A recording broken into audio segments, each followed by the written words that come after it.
É isso aí, pessoal. Vamos começar então. Tudo bem com vocês? Vamos lá então. Deixa eu só ver aqui o que eu preparei. Acho que salvou aqui. Hoje nós vamos conversar um pouquinho sobre geometria, tá? Deixa eu só arrumar aqui. Tá? Até então nós falamos sobre funções, né? Nós vamos voltar ao assunto de funções, né? Faltaria a função modular, a função trigonométrica, enfim, né?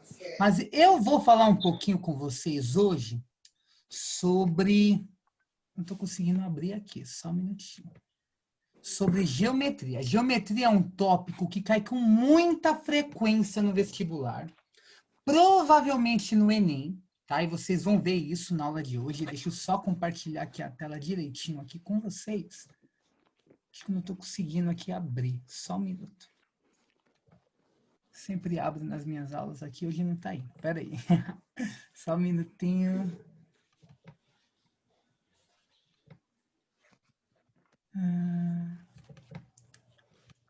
Eu preparei um PowerPoint com exercício, mas qualquer coisa eu dou um jeito aqui, ó. Agora sim. Quem sabe faz ao vivo, né? Vamos fazer assim, ó. O programinha que eu separei não deu certo, então vamos fazer assim, ó. Espera aí.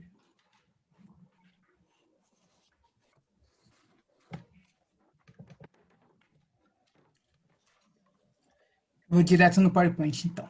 Tá bom? Acho que não deu certo aqui compartilhar outro programinha. Então vamos lá, então. Vamos conversar um pouquinho sobre geometria, tá, pessoal? Tá? Aí. Vamos falar um pouquinho sobre triângulos. A maioria fora do período. A maioria foi pós-horário. Então, eles, tipo, quem dá aula de... Triângulo é toda figura que tem 3 lados, 3 ângulos e 3 vértices. Isso eu ia fazer até na... Eu tenho uma luzinha virtual, só que eu não consegui abrir, mas a gente se vira aqui, tá bom? Então vamos lá, você já sabe o que é um triângulo. 3 lados, 3 ângulos e 3 vértices. Alguns tópicos que você precisa saber para o vestibular em relação ao triângulo, tá? Os tipos de triângulos.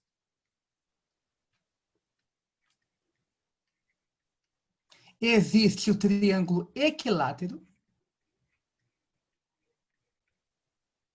O triângulo isósceles.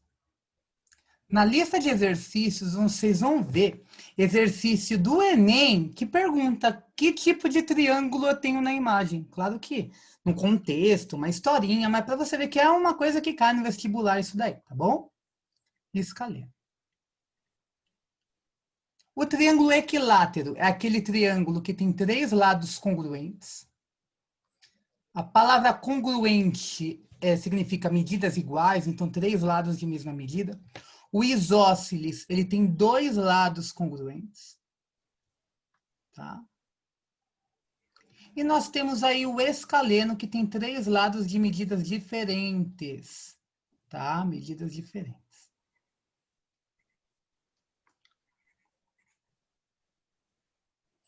Um ponto interessante que você precisa saber sobre o triângulo equilátero é que ele tem 3 lados iguais, mas ele também tem 3 ângulos congruentes, 3 ângulos iguais.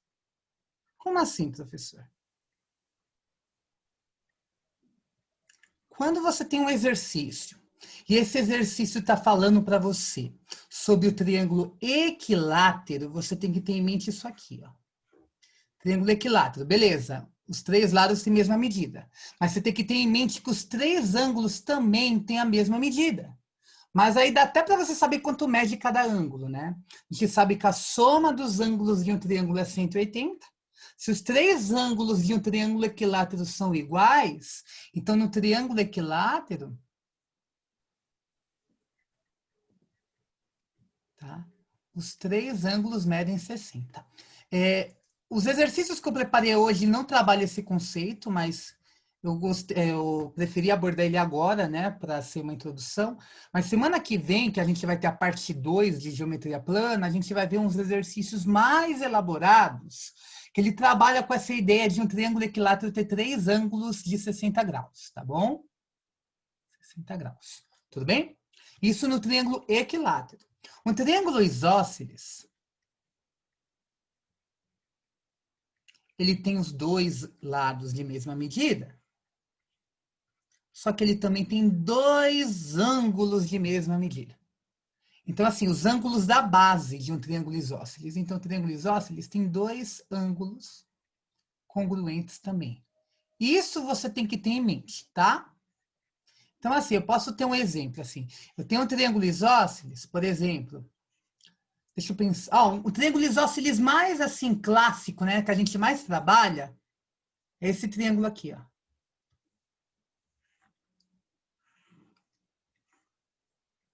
É um triângulo retângulo que tem um ângulo de 90 e dois ângulos de 45 graus.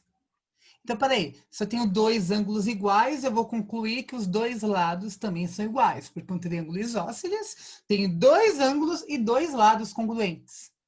Tá? Porque muitas vezes os alunos colocam em mente apenas assim, tá? Equilátero, três lados iguais. Isósceles, dois lados iguais. E esquece que não é só o lado que tem a mesma medida, os ângulos também.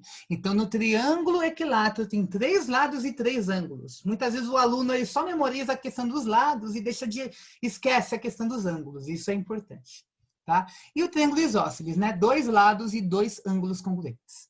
Tudo bem aqui? Beleza. Tá? Deixa eu só arrumar uma coisinha aqui, que eu estou meio que improvisando aqui a luzinha, porque a minha luzinha virtual não abriu hoje, mas tudo bem, a gente consegue aqui se virar, não tem problema. Antes de a gente fazer o primeiro exercício de vestibular que eu havia preparado aqui no PowerPoint, né? Deixa eu só arrumar aqui.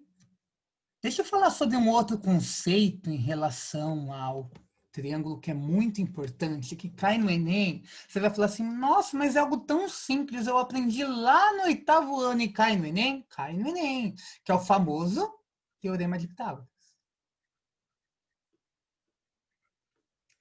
E assim, acredito que todo mundo aqui sabe que cor é salteado o Teorema de Pitágoras, né? Porque vocês trabalham em matemática, em alguns tópicos de física vocês trabalham também. Então, o Teorema de Pitágoras, ele vai trabalhar um triângulo especial, que é o triângulo retângulo, né? O triângulo retângulo, como o próprio nome diz, ele possui um ângulo reto. Meu desenho não vai ficar muito bom, a minha luzinha virtual eu consigo desenhar perfeitamente, só que aqui não tá indo, mas tudo bem. Tá? Imagina aqui que tá bonitinho, tá bom? Um triângulo retângulo, então, ele é um triângulo que ele vai ter um ângulo de 90 graus. Ficou muito feio esse triângulo, né? Mas tudo bem. Um ângulo de 90 graus. Tá? E o que o Teorema de Pitágoras diz? Primeira coisa, a gente tem que definir um elemento principal no triângulo retângulo, que é a hipotenusa. Tá bom? A hipotenusa, ela vai ser sempre o lado oposto ao ângulo de 90 graus. Então, hipotenusa é o lado oposto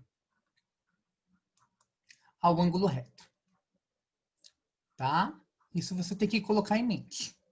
Muitos alunos, se embanando, eles olham assim, tá, mas aonde está a hipotenusa? É sempre o lado que está oposto ao ângulo de 90, tá bom? Os outros dois lados são os catetos, tá bom? E o Teorema de Pitágoras vai falar assim, ó, que hipotenusa ao quadrado é igual a um cateto ao quadrado, mais o outro cateto ao quadrado, tá? Agora sim, vamos para os exercícios? Aí você vai falar assim, tá, professor, mas isso é um conceito tão simples e cai no Enem? Sim, cai no Enem, tá? Deixa eu só organizar aqui, tá? Eu peço desculpa aí, eu não sei o que aconteceu, que a minha luzinha virtual não abriu hoje, tá? Mas dá para a gente se virar aqui, tá bom? Aqui, ó, pronto. Vamos lá, então. Vamos começar com o exercício do Enem de 2017? Você vai falar assim, professor, mas peraí, que exercício difícil, porque é a mania, né? Muitas vezes as pessoas batem o olho, vê assim um texto enorme, aí fala assim, nossa, que exercício difícil. Mas quando você presta atenção, você vê que é uma coisa simples. Embora que ele é um contexto de geometria espacial, mas é um exercício de teorema de Pitágoras. Olha só. Para decorar uma mesa de festa infantil, um chefe de cozinha usará um melão esférico com diâmetro de 10 centímetros, o qual servirá de suporte para espetar diversos doces. Ele irá retirar uma calota esférica do melão, conforme ilustra a figura, e para garantir a estabilidade desse suporte, dificultando que o melão role sobre a mesa, o chefe fará um corte de modo que o raio R da seção circular do corte seja de pelo menos 3 centímetros. Por outro lado, o chefe desejará dispor da maior área possível da região em que serão afixados os doces. Para atingir todos os seus objetivos, o chefe deverá cortar a calota do melão numa altura H em centímetro igual a quanto? Ele fala do conceito de calota esférica. Né? A gente vai entrar em geometria plana daqui a algumas semanas, espacial, perdão, e eu vou falar o que é uma calota esférica. Mas você vai falar, tá, professor, mas você ainda vai falar de geometria espacial, porque você deve esse exercício agora. Porque ele é um exercício que, embora ele cite um elemento, né, geométrico lá da frente, é um exercício que dá para você trabalhar com conceitos simples. Tá? Então, o que ele está falando? Ele tem aqui um melão, né, uma esfera, né? E ele disse que ele fez um corte. Então, essa parte aqui é tracejada, é o corte. Ele tem um raio R, que o exercício vai falar que é de 3 centímetros. Ó, deixa eu até tentar passar o marca-texto aqui, ó. Ah, dá, ó. Ele fala aqui, ó. O raio R da seção circular seja de pelo menos 3 centímetros. Então, ele fala qual é o valor de R, combinado? Só que ele fala uma coisa bem interessante. Ele fala que o diâmetro dessa esfera, né, desse melão, é de 10 centímetros. Esse conceito de diâmetro da esfera é o mesmo conceito do círculo. Diâmetro é a linha que liga uma extremidade à outra, né? E o raio é a metade. Tudo bem? Então, assim, se o diâmetro é de 5 centímetros, o raio é a metade, ou melhor, o diâmetro é de 10 centímetros, perdão, o raio é a metade do diâmetro. Então, deixa eu tentar escrever aqui, ó. Peraí, só mais uma vez aqui. Eu vou pegar a imagem ali para facilitar a nossa vida. E vou jogar no outro slide aqui. Só um minutinho. Tá? Isso. Então, vamos lá. Então, ele vai falar algumas coisas aqui, né? Ele vai falar que o raio é de 3 centímetros. Ele vai falar que o diâmetro é de 10 centímetros. Porém, todavia, entretanto, o raio, né? Na verdade, como ele usou R minúsculo, eu vou usar o R maiúsculo agora, tá? O raio da esfera é de 10, ou é de 5 centímetros, né? Espera só um minutinho. Aqui, ó. Esse Rzinho é o raio da seção. O Rzão que eu estou simbolizando é o raio da esfera. Então, tudo isso daqui é 5 centímetros. Tudo bem? Tudo bem? Beleza. E o que ele está perguntando? Quem é a altura H? Ele fala que a altura H é isso aqui, ó. É que vai desse ponto até esse. Então, isso daqui é o H. Combinado? Perfeito. E você concorda comigo que aqui, ó, esse O até B também é um raio. Porque o raio é o quê? Ele vai do centro até a extremidade. Vamos pensar no círculo. Do centro até a extremidade é um raio. Do centro até a outra extremidade é outro raio. Dentro de um círculo eu tenho infinitos raios. Então, o que eu posso concluir? Ó? Eu posso concluir isso daqui, ó, que de O até essa extremidade, tudo isso é 5. Ó. Tudo isso é 5 que é raio. Só que OB também é outro raio, que mede 5 também. Tá? Você vai ver onde eu quero chegar. Tudo bem? Combinado? Só que o que eu vou querer saber por enquanto? Ó, quem é essa medida aqui, ó? Essa medida aqui. Por quê? Ele não quer altura? Pensa comigo, pensa com o professor aqui, ó. Ele não quer esse H, que é essa distância, ó, que vai do A até embaixo aqui, ó. Se eu descobrir quem é esse pedaço que eu pintei de vermelho, né? Eu sei que tudo é 5. Então, se eu fizer 5 menos essa medida, eu acho o H. De novo, ó, presta atenção. Ó, eu sei quem é esse Rzinho, que é 3. Eu sei quem é isso daqui, que é o raio maior, que é 5. Repara que aqui é um triângulo retângulo. Se eu fizer Pitágoras aqui, eu acho essa medida, tá? Que eu vou chamar de X. Tá? Chama ela de X, ó. Eu acho essa medida. Descobrindo quem é o X, ó, desse triângulo que eu vou desenhar ali de novo, eu descobri que é essa medida. Eu sei que tudo é 5, porque é um raio da esfera. Então, se eu fizer 5 menos esse X, eu acho a altura que ele quer. Então, o que nós vamos fazer? Ó, já vou abrir para dúvida, tá? Ó, vou desenhar de novo aquele triangulinho ali, ó. Eu sei que aqui é 3, não é isso? Que é o Rzinho, o próprio exercício me informou isso, né? Que é o Rzinho aqui, ó, que ele é 3. Eu sei que esse raio aqui de O até B é 5, né? Então, deixa eu só arrumar aqui. É 5. E eu quero descobrir esse cara que é X. Tem duas maneiras de fazer isso. A maneira de... Não difícil, mas a maneira trabalhosa e a mais fácil, o atalho. E a gente já conversou aqui que é legal a gente usar atalhos. Mas vamos usar a maneira aí clássica que todo mundo faz. Teorema de Pitágoras. Então, eu sei que a hipotenusa é o 5, que é o oposto ao ângulo de 90 graus. 5 ao quadrado é igual a x ao quadrado, mais 3 ao quadrado. Então, 5 ao quadrado é 25, que é igual a x ao quadrado mais 9, é isso? Manda o 9 para o outro lado. Operação inversa, então 25 menos 9 é igual a x ao quadrado. Então, isso daqui dá 16, que é igual a x ao quadrado.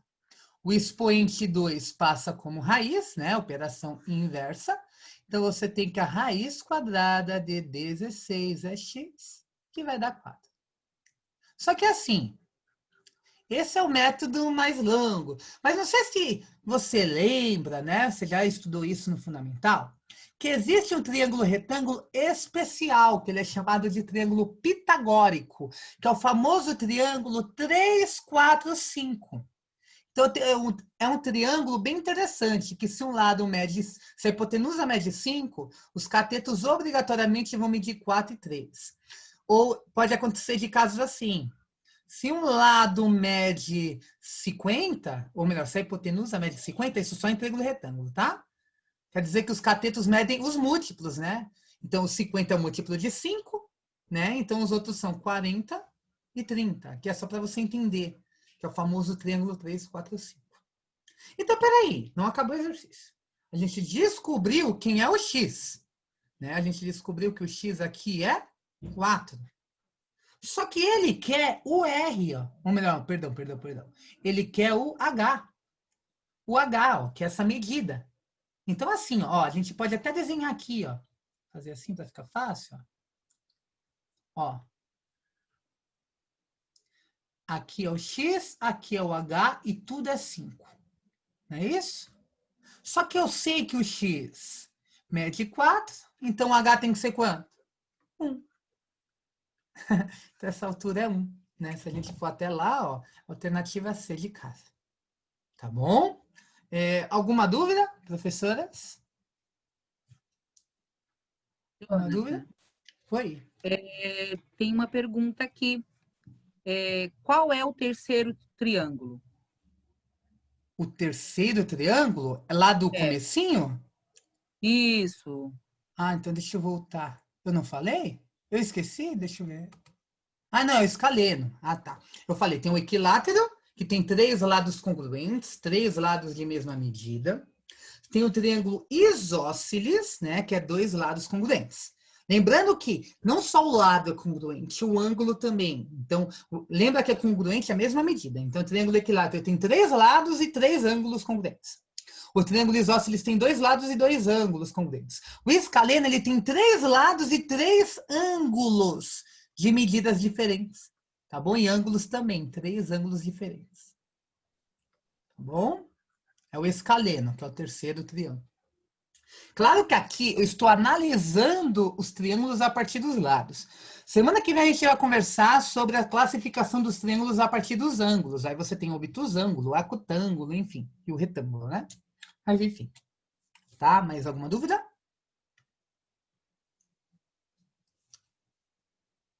Aí, tem um aqui.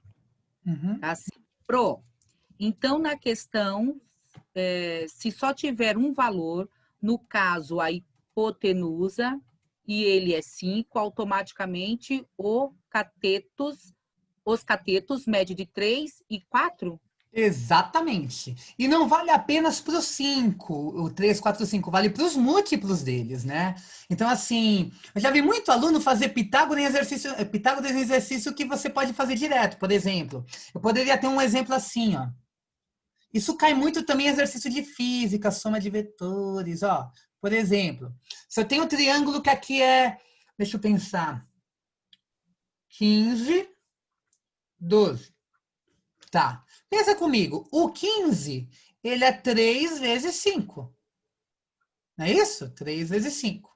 O 12 é 3 vezes 4. Opa, então peraí. Um lado é 3 vezes o 5, o outro é 3 vezes o 4, então é 3, 5, quem falta? O 13. Então o terceiro vai ser 3 vezes 3. E se você está duvidando, faz Pitágoras. Você vai ver que vai dar exatamente isso. Tá? É o triângulo pitagórico. Então, essa ideia do triângulo pitagórico funciona para os triângulos 3, 4, 5 e múltiplos. Lembrando que é só para triângulo retângulo. Tá bom? É isso, então. Tá? Mais alguma dúvida? Por enquanto, não. Tá? Obrigado. Então, assim, esse conceito é interessante você saber, porque é um atalho. Né? A gente já conversou sobre isso aqui no vestibular. Quanto mais atalhos você conhecer, desde que você entenda, né, esses atalhos, mais rápido você resolve o exercício. Né? Peraí, só um minutinho. Né? Agora, vamos falar um pouquinho sobre a área das figuras. Tá? Deixa eu só arrumar aqui bonitinho. Aí a gente vai direto para os outros exercícios que eu preparei. Tá? Deixa eu só dar uma arrumadinha aqui. Preciso ver o que aconteceu, que a minha luzinha hoje não abriu aqui no Zoom. Mas tudo bem. Não tem problema. Olha só. Eu já vou colocar aí aqui a imagem, lembrando que é uma aula de revisão. Então, assim, vocês já estudaram passo a passo, seus professores já explicaram. Eu, quando ensino para os meus alunos, eu mostro figura por figura, dou exemplo. Mas a pegada do intensivo é uma pegada diferente, uma pegada de revisão. Isso daqui você já vê desde o 7º ano, né? Essa ideia de áreas. Então, olha só. Vamos entrar aí nas outras figuras planas, tá? Vamos falar um pouquinho de área. Área é a parte de dentro, né? O preenchimento de uma figura plana, de uma figura de 2 dimensões. Tá? Toda aquela parte que a gente pinta, né, da figura é a área. E tem aqui as fórmulas clássicas, né? Embora algumas aqui não são usadas com muita frequência, mas é bom você saber que cai em exercício, né? A fórmula do triângulo. Essa daqui é a fórmula principal, né? Tipo, generalizada, digamos assim, base vezes altura sobre 2. Nas próximas aulas, a gente vai ver outras formas de a gente calcular a área do triângulo. Né? A gente pode usar aí, tem a área do triângulo equilátero, tem a fórmula de Heron, tem várias outras maneiras aí, dependendo do contexto, né, de se calcular a área do triângulo. A semana que vem eu vou trazer para vocês um exercício lindo da FUVEST do ano passado, que caiu uma das formas alternativas, né, de se calcular a área do triângulo. A gente vai trabalhar semana que vem. Mas a forma geral, né, generalizada aí é base vezes altura sobre 2, né? O quadrado é lado vezes lado, lado ao quadrado, né? O retângulo é base vezes altura. Tem o trapézio é uma figura que ela vai ter 2 bases, a base maior e a base menor, né? E tem a altura, né? Trapézio é base maior mais base menor vezes altura sobre 2. Nós temos aí o losango, né? Losango é uma figura que tem os 4 lados congruentes. Aí você pode falar, tá, professor, mas o losango tem 4 lados iguais, mas um quadrado também. Um quadrado é um tipo de losango. Tá? Mas olha só, a forma para calcular a área do losango é diagonal maior vezes diagonal menor dividido por 2. Tá bom? Você tem as duas diagonais, uma maior e uma menor, né? E nós temos aqui o famoso círculo, né? É legal a gente saber diferenciar círculo de circunferência, né? Quando eu falo de círculo, é a parte de dentro da figura, tá? Então, quando eu falo área, eu não falo área da circunferência, eu falo área do círculo. Circunferência é o contorno. Então, quando eu falo comprimento, não é o comprimento do círculo, é o comprimento da circunferência, tá? Tá? Embora uma coisa está entrelaçada à outra, mas é legal a gente diferenciar quem é quem. Então, círculo é a parte de dentro e circunferência é o contorno. Então, quando eu falo de calcular o comprimento, é da circunferência do contorno. Tá bom? Semana que vem a gente vai trabalhar melhor esse conceito de contorno, de comprimento do círculo, enfim. Tá bom? Vamos aplicar isso aqui em exercício? Esse exercício é maravilhoso. Ele caiu no Enem de 2017. Ele não é exercício difícil, mas cai naquilo que eu já falei para vocês, interpretação, né? Então, assim, você tem que treinar, sempre estar fazendo exercício, sempre estar lendo, tá? Porque, assim, é um conceito tranquilo, não é difícil, mas você tem que entender o que o exercício está dizendo. Caso você não entenda, você não vai conseguir fazer, óbvio, né? Mas olha só, um garçom precisa escolher uma bandeja de base retangular para servir 4 taças de espumante que precisam ser dispostas em uma única fileira, tá bom? Paralela ao lado da maior bandeja e com suas bases totalmente apoiadas na bandeja. A base e a borda superior das taças são círculos de raio 4 e 5, respectivamente. Então, vamos entender o que o exercício está dizendo aqui. Vamos entender. Primeiro ele está falando que eu tenho 4 taças, né? 4 taças de espumante, né? E ele deu o desenho aqui para você ter noção. Essa é a taça de espumante. A taça de espumante aí, se a gente for ver aí, você tem 2 circunferências, né? Você tem a circunferência aí da base, o círculo, né? A gente vai falar de área, círculo, né?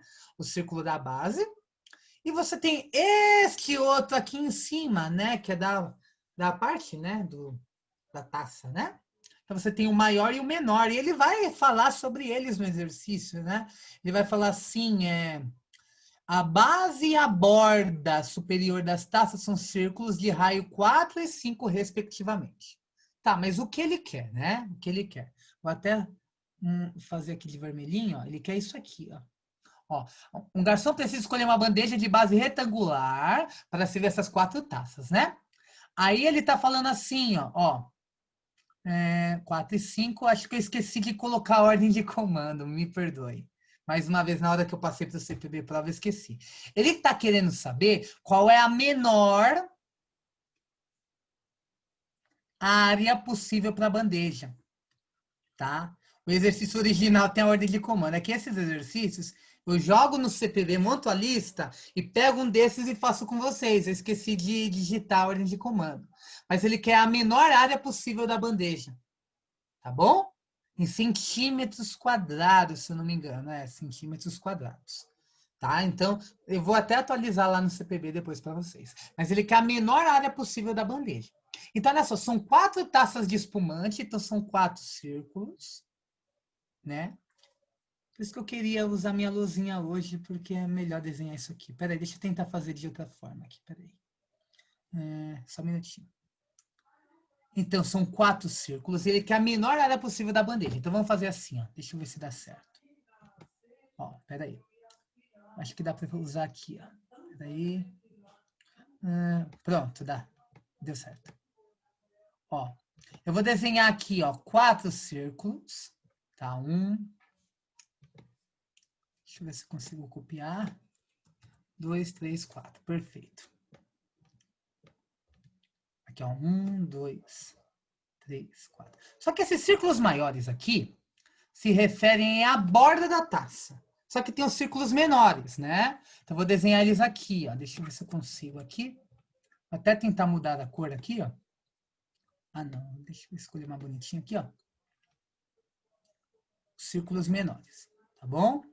Deixa eu diminuir aqui. Pronto.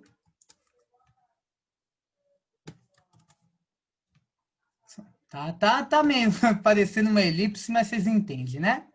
Perfeito. E eu quero, né, colocar numa bandeja retangular. Então, nós vamos desenhar um retângulo aqui, ó.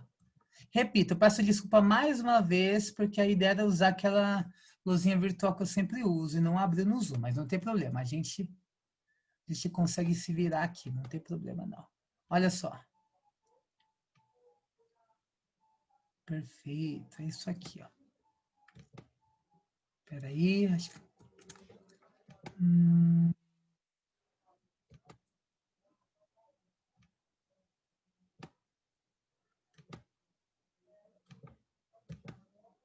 Ó.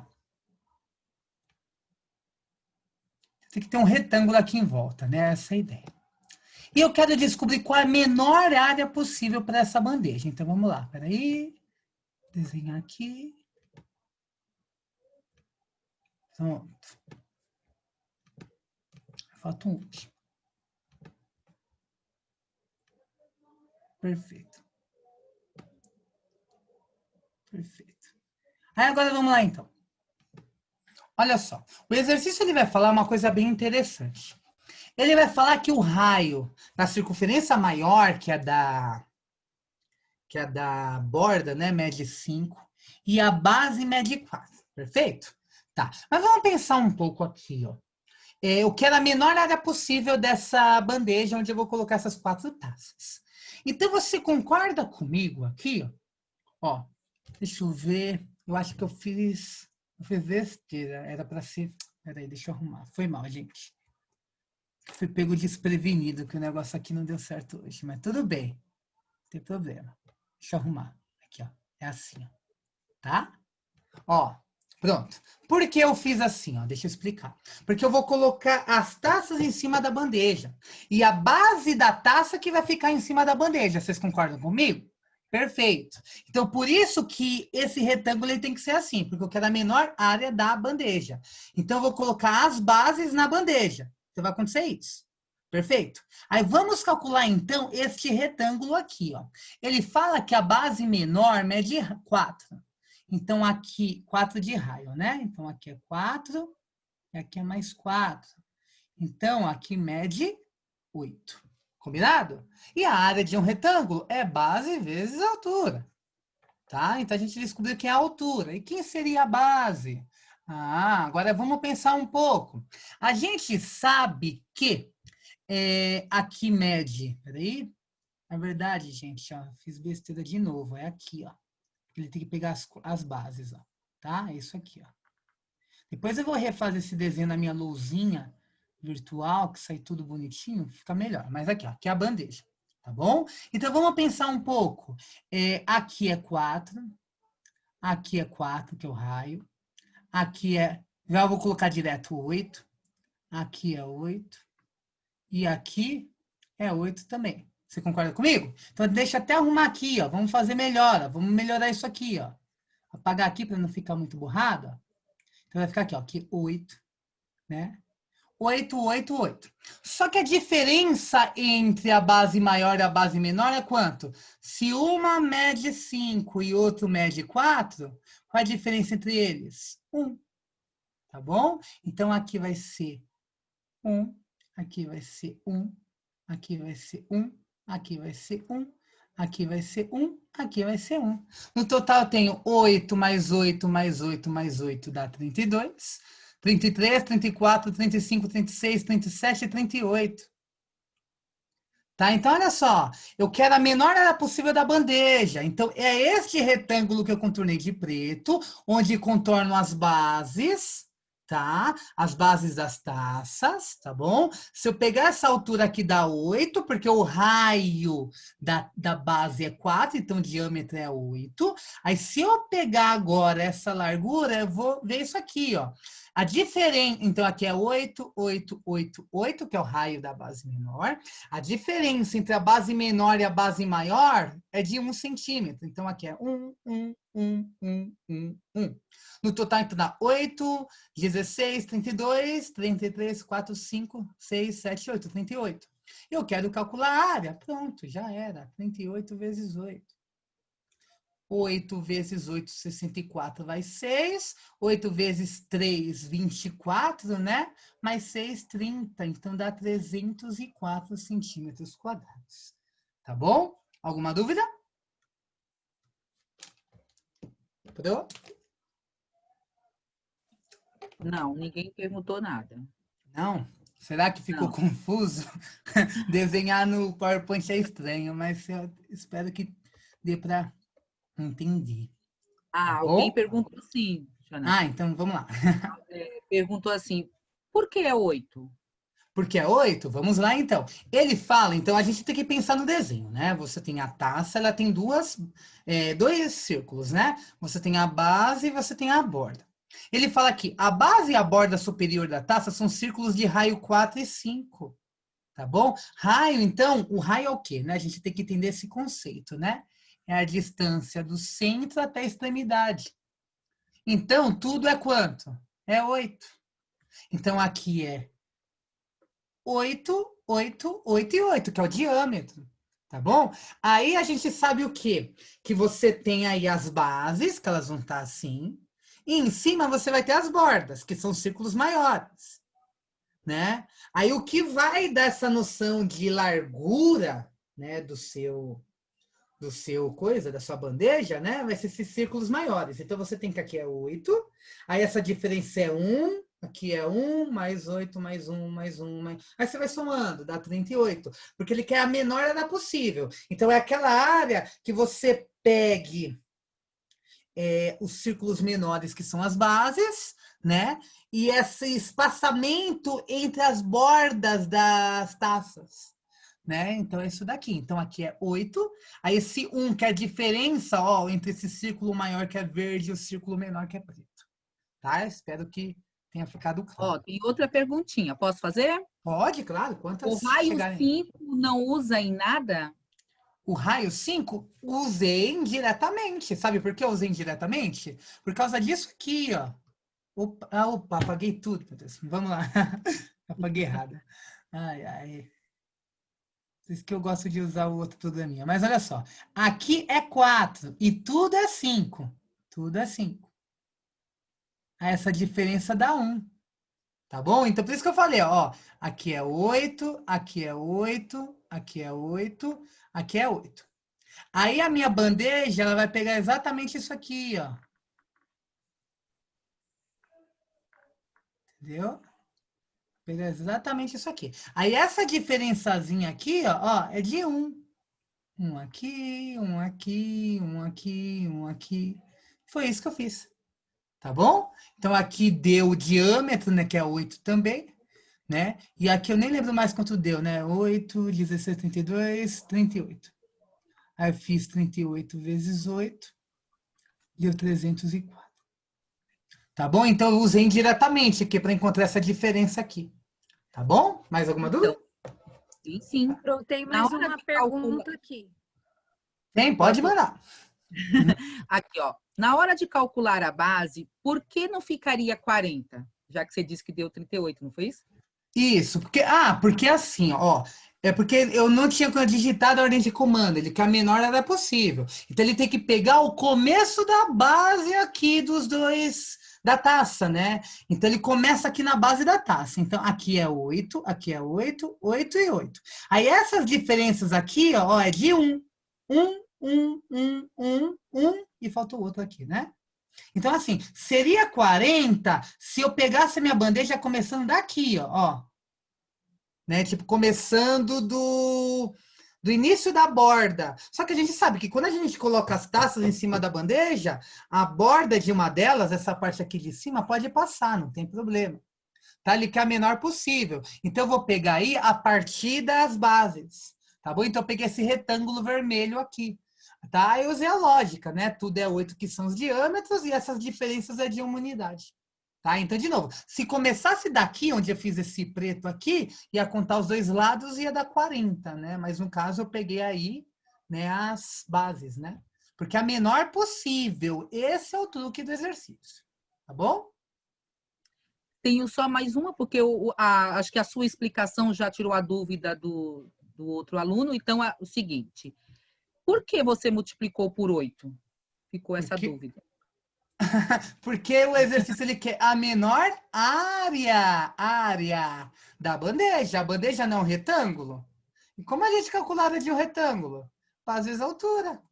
Tá bom? Então, aqui a altura, ó, base aqui do 38 e a altura é 8. Por que a altura é 8, professor? Porque assim, o círculo menor, que é a base, né, da sua taça, tem raio 4. Então, aqui é 4 e aqui embaixo é mais 4. Então, o diâmetro é 8. Tá bom? Acho que respondeu, né? Tem Tá bom? uma dúvida aqui da Juliana Bastos. Pode falar. Ela está perguntando, poderia ser 8 vezes, entre parênteses, 8 vezes 4 mais 6, fecha parênteses, igual 304? 8 vezes 4 mais... Não, 8 vezes, entre parênteses, 8 vezes 4 mais 6, fecha Assim? parênteses. Assim? Tira o parênteses do 4. Ah, tá. Então, peraí. 8 vezes 4. Dá, é uma outra forma de fazer. É porque aqui, ó, eu já fui contando por um. Você fez assim, você pegou, são 4 circunferências, é 8 vezes 4, né? E essas unidades aqui são 6. Pode dar na mesma, gente. A matemática tem N caminhos para fazer um exercício, né? Tá certinho? Pode, claro que pode. Tá bom? Tem uma outra pergunta aqui. Pode falar. Mas não é em centímetro por 2? Acho que é isso que ela quis dizer. A área, então, centímetro quadrado. Se os lados estão em centímetros, se eu multiplico um lado pelo outro, a unidade de medida vai multiplicar também. Aí o que vai acontecer? Eu vou fazer assim, os lados têm centímetros, né? Então aqui é 8 centímetros, né? E aqui é 38 centímetros. Se eu multiplicar as unidades de medida, centímetro por centímetro dá centímetro quadrado. Então, se os lados estão em metros, a área vai ser metro quadrado. Se os lados estão em centímetro, é centímetro quadrado. Se os lados estão em decâmetros, é decâmetros quadrados. Então, sempre quando eu multiplico uma unidade de medida por ela mesma, ela é ao quadrado. Então, assim, os lados estão em centímetros, se a área é centímetro quadrado. Daqui a algumas aulas, nós vamos estudar volume, é centímetros cúbicos. Tá? Tem uma explicação bem interessante por trás disso, mas não dá tempo de falar, né? Que a gente teria que analisar o quadrado, bonitinho, entender o porquê, mas enfim. Mas acho que ficou claro, né? Quando eu falo de área, se os lados estão em centímetros, a área vai ser centímetro quadrado. Tá bom? Mais alguma dúvida? Podemos prosseguir?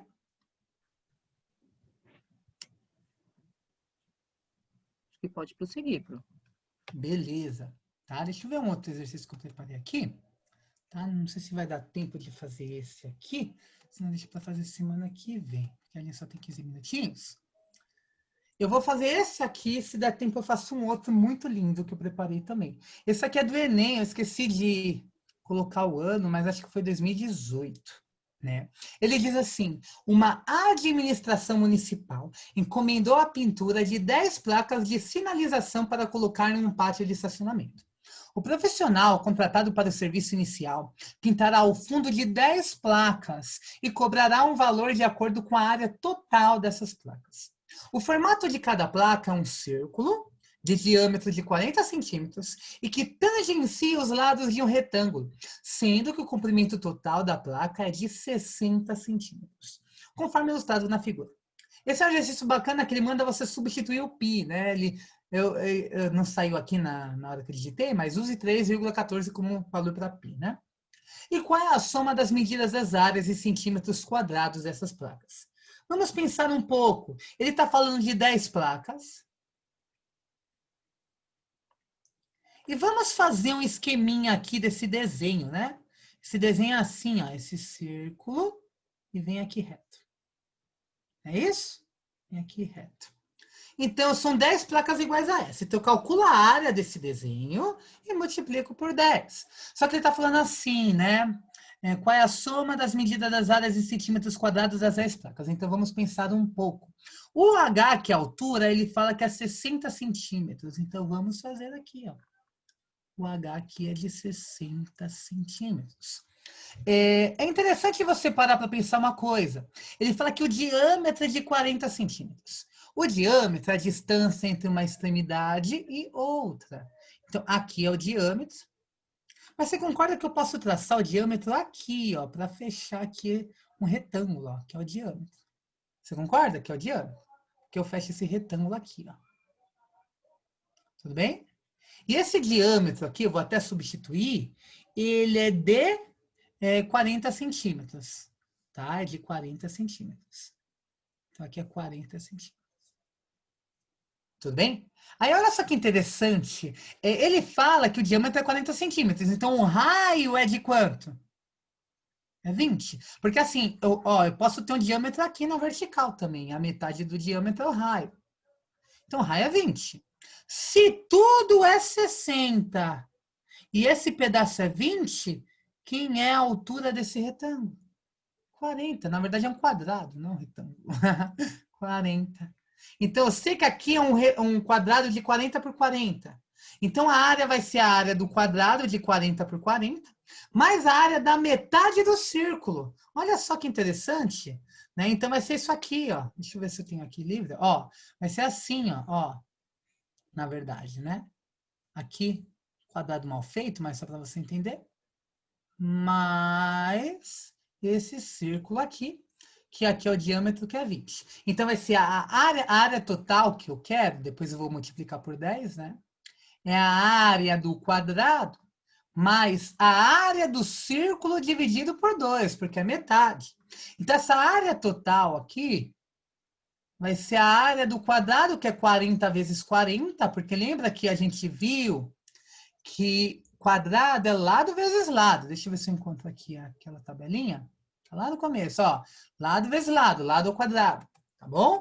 Então vamos avançar. Calma aí. Tá? Então, lado vezes lado, lado ao quadrado. 40 vezes 40. Mais a área do círculo, que é o quê? πr quadrado. Só que o raio é 20, que é a metade do diâmetro. Então, fica π vezes 20 ao quadrado sobre 2. Tudo bem? Vamos lá, 40 vezes 40, eu faço 4 vezes 4 dá 16. Repito os 2 zeros, dá 1.600. Mais, né? No lugar do π, eu já vou trocar por 3,14. Vezes 20 ao quadrado, isso aqui dá 400, né? Sobre 2. Dá até para facilitar a vida, eu posso fazer isso aqui, ó. O 400 dividido por 2 dá 200, então, ou melhor, isso, dá 200, tá? Macete de vestibular, 3,14 vezes 200. Em vez de você fazer toda aquela conta, pensa um pouco. Isso daqui não é 3,14 vezes 2 vezes 100?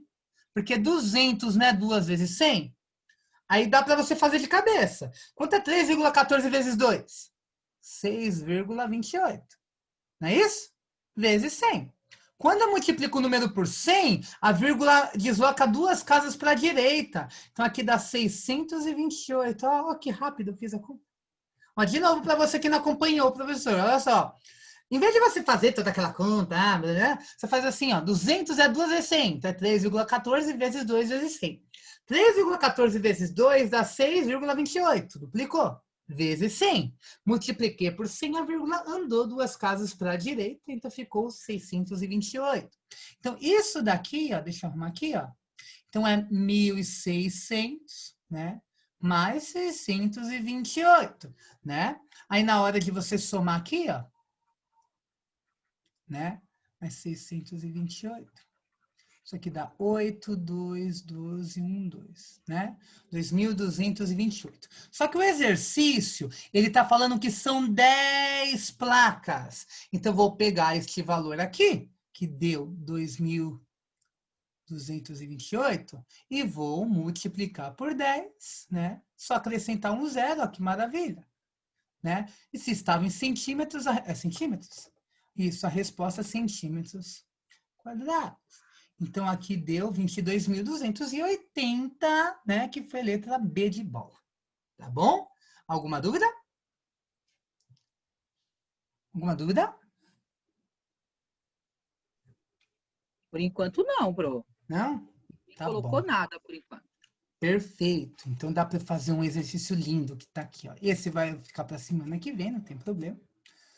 Gente, é o seguinte.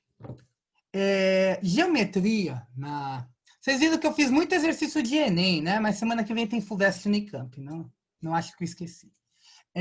O Enem, ele trabalha com, assim, ele pega com, não só o Enem, né? Os outros vestibulares, mas o Enem em geometria, ele pega o conceito de geometria e junta com álgebra, com função, umas coisas lindas, né?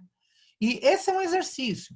Não sei se você se recorda que a gente estudou função de segundo grau, função quadrática, e falamos sobre valor de máximo e mínimo, né? E a gente vai ver isso nesse exercício. Deixa eu só fazer uma correção aqui na hora de digitação, que eu dupliquei as letras. É uma letra só aqui, tá bom? Vamos lá, então. 2017. Viveiros de lagosta são construídos por cooperativas locais de pescadores em formato de prismas reto-retangulares. Nossa, professor, mas geometria plana, você está falando de prisma? Calma, nem tudo é o que parece. Fixados no solo e com telas flexíveis de mesma altura, capazes de suportar a corrosão marinha. Para cada viveiro a ser construído, a cooperativa utiliza de 100 metros lineares essa tela, que é usada apenas nas laterais. Quais devem ser os valores x e y em metro para que a área da base seja máxima? Isso aqui te lembra alguma coisa? Máximo. Ó, não sei se você lembra, quando a gente conversou sobre função do segundo grau, falei que 95% dos exercícios que usarem a palavra máximo ou mínimo serão exercícios que vão aparecer uma função do segundo grau. Mas peraí, professor, é geometria? Mas perceba que tem um x e um y ali na geometria. Tu vai misturar? Vai. Olha só que interessante. Ele está falando assim, ó, e com esse exercício eu finalizo, tá? O viveiro, ele vai ser, ó, é legal assim, interpretação, para a gente entender o que o exercício está falando para não se perder. Ele está falando, ó, que esse viveiro ele vai ser fixado ao solo. Se é o nível do mar, esse viveiro é essa parte aqui, ó. Né? Você concorda? Esse é o viveiro, né? Então, ele vai ser aí esse prisminha aqui, né? Deixa eu tentar fazer um rascunho dele aqui. Esse prisminha aqui, ó. E olha só que interessante que ele deixa muitas informações claras, né? Ele fala aqui que é só nas laterais, então não tem as bases, né? E ele fala que ele usa 100 metros dessa tela. Tá bom? 100 metros dessa tela. Tá, professor, o que significa 100 metros dessa tela? Calma aí. Vamos pensar um pouco. Aqui mede x, aqui mede y. Só que o lado oposto, olhando a base, tá, gente? É x e y. Eu vou até desenhar aqui, ó, a base separada aqui, ó. A base, olhando a base. Tá? Aqui é x, y, x, y. Porque quando eu abro essa tela aqui, ó, eu estiquei ela. Eu estiquei. Ele fala que tudo mede 100 metros. Então, quando eu somar x mais y mais x mais y, tem que dar 100. Então, quando eu fizer aqui, ó, x mais y mais x mais y, tem que dar 100. X mais x são 2x. Y mais y dá 2y. Isso é igual a 100. Porque é o comprimento total da tela. Se eu falar de comprimento, vamos olhar a base. Então, eu estiquei a tela. Então, aqui mede x, que é esse pedaço. Aqui mede y, que é esse pedaço. X, que é esse pedaço. Y, que é esse pedaço. Quando eu somo tudo, dá 100. Juntei x com x, né? Os valores semelhantes a y, mais y, 2y é igual a 100. Então, eu tenho aqui 2x, opa, deixa eu só arrumar aqui. 2x mais 2y é igual a 100. Deixa eu só duplicar aqui o PowerPoint, tá? Só um minutinho. Aqui, ó, pronto. Então, vamos lá, vamos continuar. 2x mais 2y dá 100. Então, vamos anotar essa informação aqui, ó. 2x mais 2y é igual a 100.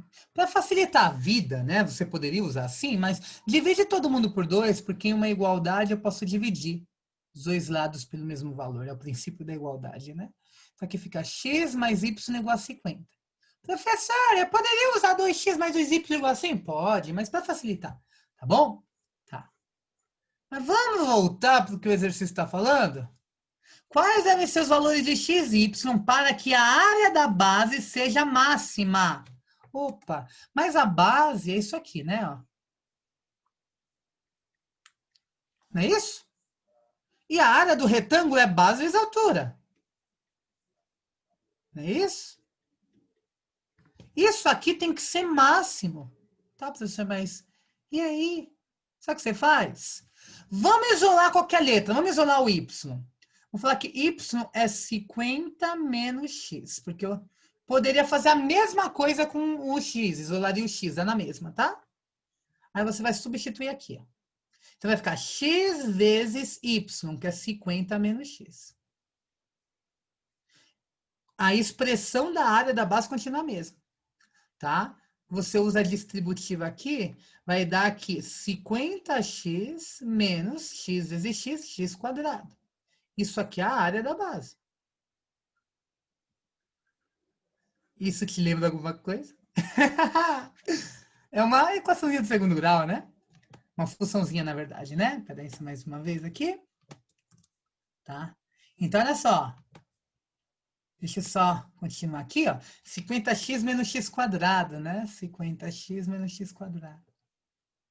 Essa aqui é a área, vou chamar de A. Isso aqui tem que ser a área máxima.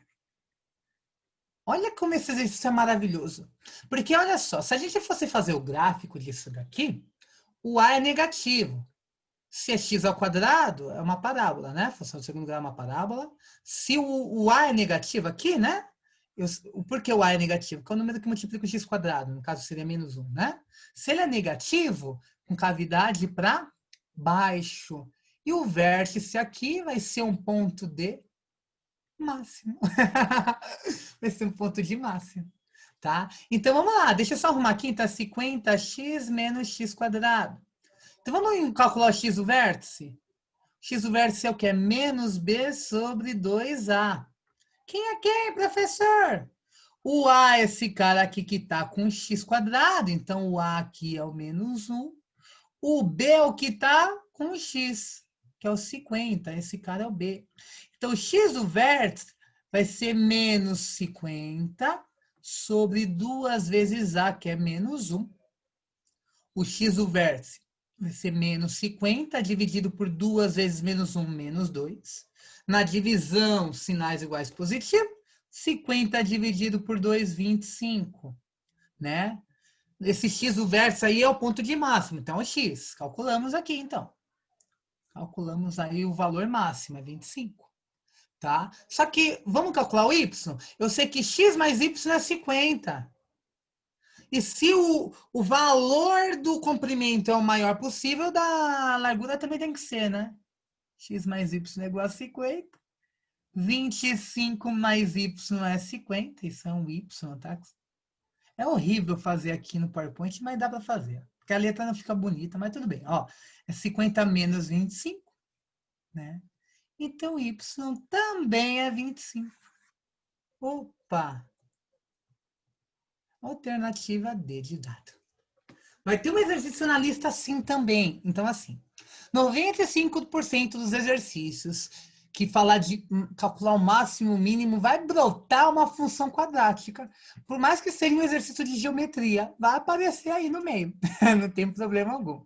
Tá bom? Alguma dúvida? Bom, alguém comentou aqui assim, ó, que você está muito feliz na aula de hoje, está bem animada.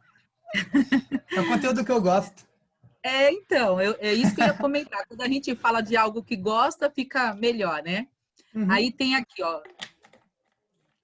Nossa, professor, mas não dava para ir por lógica? Tá, mas como seria a lógica?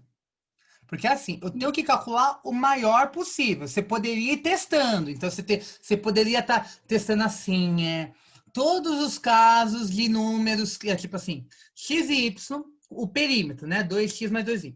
Você poderia pensar assim, ou melhor, aqui, ó, que a soma dá 50 e a área tem que ser a maior possível. Você teria que pensar, então você teria que quebrar a cabeça. Você teria que falar assim, tá, quais são as somas que dão 50 aqui?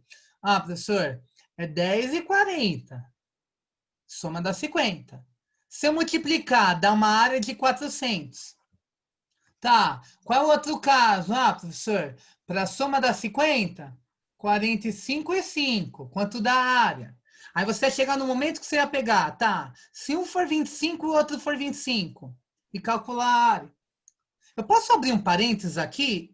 E a área seria 25 vezes 25. Ele Né? até completou aqui, viu, professor? Deixa eu só comentar aqui, ó. Ele fez aquela pergunta e depois perguntou de novo. Preciso chegar a 100. Os valores precisam ser iguais nos lados. Então, cada um é 25?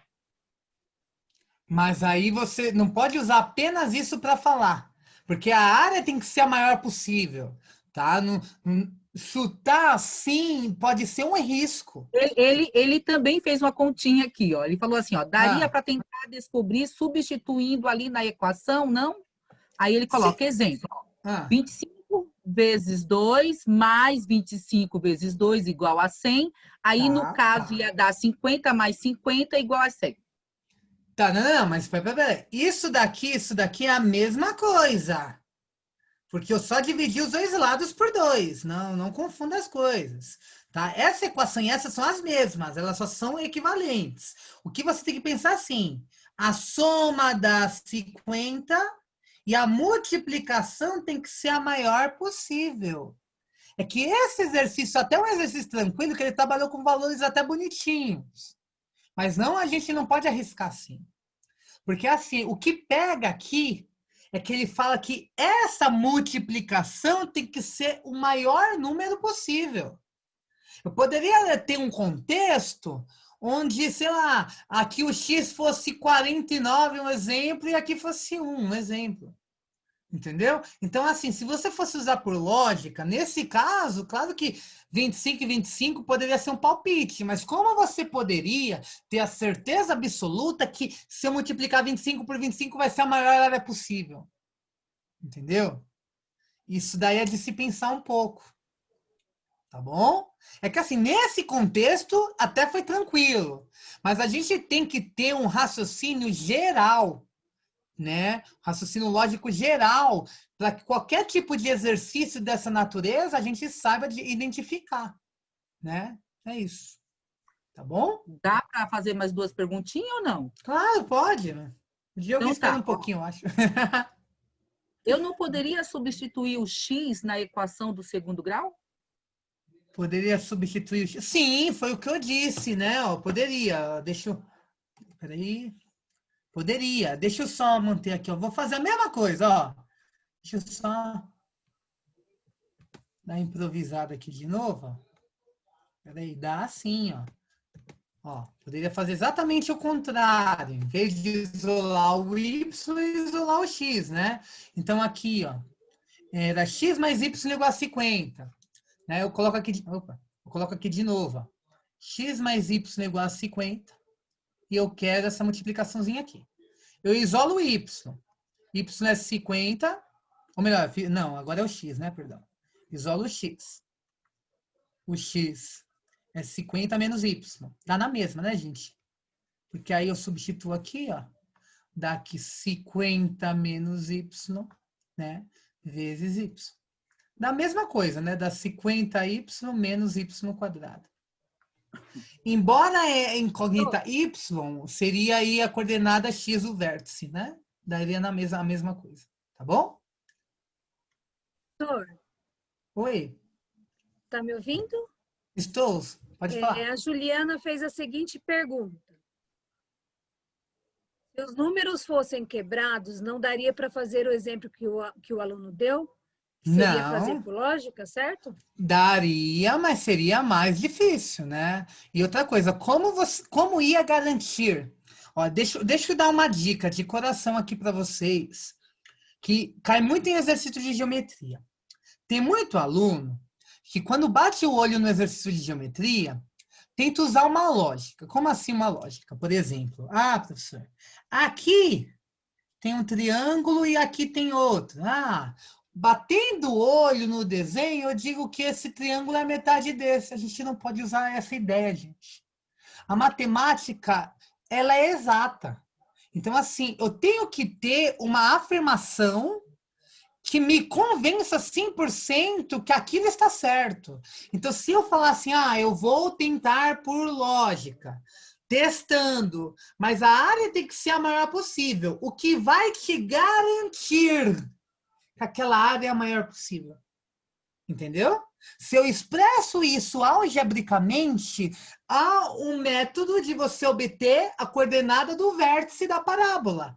Porque aqui é uma equação de segundo grau, e eu sei muito bem que ela é uma parábola com cavidade para baixo, porque o x² é negativo, e aqui é um ponto de máximo.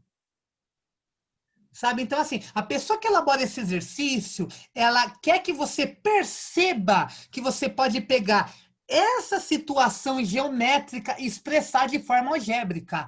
É o que mais cai no Enem. É exercícios onde ele mistura geometria com álgebra. Professor, mas como eu começo a compreender isso 100%? Você tem que... Começa pelos exemplos. Sabe aquelas frases assim, tipo... parece besteira, mas é coisinha até de fundo, mas ajuda se você tem dificuldade nisso. Pensei o número, multipliquei por tanto e deu tanto. Aí você monta a equaçãozinha. Aí depois você começa a pegar exemplos, probleminhas e tentar expressar eles de forma algébrica.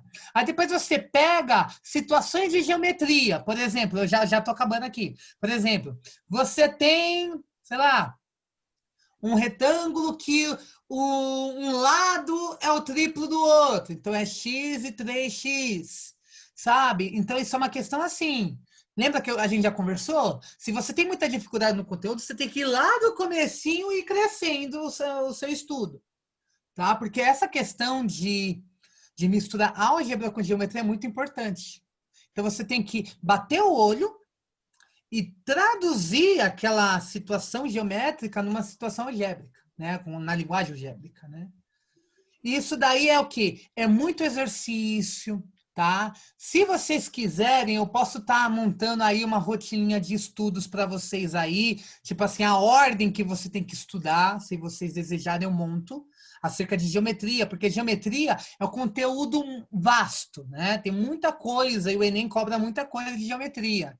Tá? Aí eu coloco certinho, se você tem dificuldade nisso, você vai estudar isso, eu posso fazer isso, tá? Se vocês quiserem, eu mando para as coordenadoras, tá bom? Mas assim, para você ter certeza que é o ponto que é o valor máximo, o que vai me garantir isso é expressar da forma algébrica, cheguei numa função quadrática, eu tenho o x o vértice. Tá bom? Mais alguma dúvida?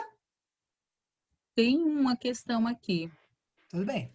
Assim, ó, professor, poderíamos fazer testando apenas os valores das alternativas, incluindo as de 50 e de 99 e 1, pois Pode. o perímetro seria maior que 100, multiplicando 49 vezes 1, 10 vezes 10 e 25 por 25, para ver qual daria o maior resultado. Acho que Sim. nesse caso ia economizar tempo. Sim, e economizar tempo. Só que assim, eu até concordo, né?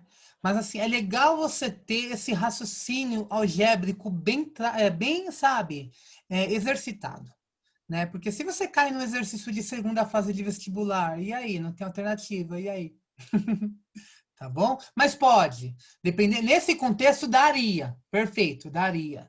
Mas é legal você entender a ideia por trás do exercício. Porque o que eu faço aqui? Eu pego o exercício e quebro ele, eu esmiuço ele. Para você ver qual é a ideia que estava por trás. Daria para fazer. Esse caminho que essa pessoa falou é um caminho alternativo correto. Tá? Não aquele lá de testando porque você não tem garantia. Mas aí sim. Mas aí você teria que calcular o perímetro, somar, né, o valor duas vezes e dar 100, e multiplicar um pelo outro e ver qual é a maior hora possível. Aí você teria que fazer aí, ó, é A, B, C, D e E. 5 contas. Lembra, isso que eu faço passo a passo, mas se você tivesse raciocínio direto, você faz rapidamente. Mas daria também. Tá bom? Mais alguma dúvida? Não. Então é isso, né? Semana Terminou que então, vem. Pro? Terminou. Já peguei até um tempinho da aula do Diogo. Aí, semana que vem, ó, eu vou deixar com as coordenadoras uma listinha, tá bom? A gente vai corrigir, tá? E assim, geometria eu vou devagarzinho com vocês, tá? E eu vou fazer aquele apelo, faça os exercícios, tá bom? Aí você pode até trazer as dúvidas na próxima aula, professor, aquele exercício 1, não entendi isso, tá bom? Aí a gente vai tirando dúvida, aí depois eu vou explicar mais um pouquinho de geometria, a gente vai bem devagarzinho, porque tanto a parte de geometria, matemática financeira, eu vou dar uma ênfase muito forte, né? Porque são conteúdos cobrados no Enem aí, tipo, muito cobrados no Enem, né? Mas é isso aí, espero que vocês tenham gostado. Eu gostei. E eu acho que eles também, viu, professor? Obrigada, viu, pela aula de hoje. Bom descanso. Obrigado. Deixa eu só te perguntar uma coisa. Sim. Antes do professor Diogo começar a aula dele, eu vou dar os 2 minutinhos, né? Que vocês sempre dão para os alunos, né? Para eles dar uma esticadinha, beber água, se movimentar um pouquinho. E aí, o que eu ia te perguntar é o seguinte: você quer falar alguma coisa com ele? Como você, pelo que eu vi, você gosta de comentar? Ou você prefere que eu coloque a música? Porque se você quiser comentar esses 2 minutinhos com ele sobre Enem, sobre vestibular, aí, sobre essas questões, eu deixo. E aí, Margarete, marca aí, Margarete, os 2 minutinhos, professor. O Diogo tá aí? Diogo? Opa! Diogo tá, eu vi, tá aqui. Opa. Sempre presente. Depois você acerta com ele, tá, Diogo? Rapaz, mas eu acho que foi momentos preciosos esses, viu? Também Não precisa achei. me pagar nada, porque, assim, realmente, a geometria é uma coisa que é um calcanhar de Aquiles também dos alunos, Sim. né? É um negócio bem complicado, Sim. não é fácil, não. Sim. Mas aí, tá certo. É importante que eles estão aprendendo. Sim, obrigado, viu? E aí, Diogo, vamos responder aquelas perguntas de sempre? Vamos. Olha só, antes que eu que não vocês lembro, né? comecem aí, ó. Tem aqui, ó, é até da escola nossa, hein, Margarete? Ele tá fazendo uma pergunta assim, ó. Tem as dúvidas sobre facul, prof, que ultimamente eles estão comentando. Então, ó, já fica a dica aí para vocês, então. Tá. Mas essa foi a pergunta que ele fez? Não entendi. Não entendi. Ele comentou aqui, então. Ó, Jonathan, ele adorou aqui, adorou a sua aula de hoje. Tá vendo? Obrigado. Legal, que legal. Mas aí, gente, então, manda pergunta aí que vocês querem que a gente converse, faça um diálogo aqui. E aí, a professora Margarete ou a professora Iris, né? Escolhe um tema que vocês acharam legal e solta pra gente. E a gente dá uma dialogada sobre uma possível dúvida aí que eles possam ter em relação a vestibular, primeira fase, segunda fase, cursos, né? Tem uma aqui, ó. Aliás, eu tenho duas. Vocês acham que o nome da faculdade importa muito? Acho que essa Começou pergunta, já, toda semana. toda semana vem essa pergunta, né, João? Vai lá, Diogo. Cara, assim, depende da faculdade, entendeu? Então você tem que, assim, analisar, a primeira coisa, o corpo docente, analisar a ementa do seu curso, né? Por exemplo, os cursos que você quer fazer, busca a ementa dele, né? Vê a carga horária, se aquela carga horária ela é compatível com boas universidades, né? E quais são as universidades referências? Universidades federais, universidades do exterior também. Você pode buscar o seu curso, né, em outros países, se você tem a intenção de mudar de país, por exemplo. Isso fica mais fácil para você validar o seu diploma. Nota do MEC, né? Então isso é muito importante você também ver, né? Se tem um bom conceito do MEC. O ENAD, né? Como é que aquela faculdade saiu no ENAD? Foi um bom ENAD, não foi? Né? Então tudo isso é importante você ver. Se você colocou tudo isso num checklist e foi lá, pá, beleza, tudo ok? Ótimo, vai e seja feliz, né? Mas se você chegar e falar assim, nossa, o corpo docente não é tão bom, né? O que eu considero um corpo docente bom, gente, numa faculdade? No mínimo, os professores têm um mestrado. Isso é o mínimo, tá? Se tem um professor lá que dá um ensino superior, que só tem uma pós-graduação, um lato sensu, na minha opinião, tá? Eu acho que cai um pouco a questão do que aquele curso pode oferecer para você, né? O que aquele docente pode oferecer para você, né? Bom, o que você acha aí, Jonas? E o lugar também, né, onde esse professor se formou também é importante, né? Pesa, né? Às vezes ele tem um mestrado, mas ele fez num lugar desconhecido. Também isso complica, verdade, né? Isso a gente tem que ficar de olho. Só que assim, eu concordo com o que você falou totalmente, mas assim, eu até acrescento, né? Eu falo para os alunos. Mas se você tem um desejo grande de tentar entrar numa federal e estadual, vai para frente também, que é perfeição também, né? Uma boa opção também, né? Mas Com certeza. isso. A gente fala sempre a mesma coisa, né, Diego? Quais vestibulares vocês prestaram? Eu só prestei 2. Enem e FUVEST. Eu prestei FUVEST, Enem, Unicamp, Unesp, Unifesp. Prestei vários. Mas, ó, deixa eu abrir um parênteses que eu falei até na primeira aula. Eu era aluno de colégio adventista, vou puxar o saco delas aqui, eu já fui aluno da Viliara, né? E assim, vocês têm a faca e o queijo na mão, né? Mas aí vocês têm que ter uma rotina de estudo. Dá para ir direto, mas caso você não consiga, você faz cursinho, não é nada de errado. Era até minha opção, caso não tivesse passado, né? Mas não tem nada de errado. Exatamente. Eu acho que o problema não é você cair, né, às vezes. O problema é você cair e não levantar, né? Exato. Então, assim, cara, não adianta. A vida é assim. A vida vai te dar rasteira, vai te dar, na hora que se levantar, vai te dar outra rasteira. E quando você pensar que levantou, vai te dar um soco na cara. A vida é assim, tá? Então, não pense que a vida é um mar de rosas, que você pode conseguir até de primeira, mas muitas pessoas não conseguem. Não é porque você não conseguiu que você é um falho e que você, ó, não dá, tudo para mim acabou, eu sou muito incompetente. Não, pelo contrário. Se você pegar qualquer pessoa de sucesso, todo sucesso, por trás daquele grande sucesso que ele fez, teve muitas e muitas quedas, teve muita tentativa e erro. Né? Não foi da noite para o dia que Bill Gates, né, fez lá a Microsoft ser o que ela é hoje, e não foi da noite para o dia que o Steve Jobs, né, fez a Apple ser o que é. Né? Então, foi muito suor, muito não, muita porta fechada, muita queda, e teve um acerto. Então, é assim. E a gente conversou semana passada que esses altos e baixos acontecem até mesmo dentro da faculdade. Né? Eu lembro que a minha turma éramos o quê? Em quase 70. E eu acho que se formaram mesmo, concluíram o curso, menos de 15 pessoas. Acho bem menos que isso. Não, eu achava que humanas todos se formavam, né, Jonas? Mas nossa, foi uma nova experiência, porque é mais ou menos isso. Sempre entra, Sim. 60, 70 alunos, aquela festa, pessoal, universidade. Quando vai chegar no último período, entregando TCC, é sempre uns gato pingado ali. Uns 10, uns 12. É assim. Aqui também, ó.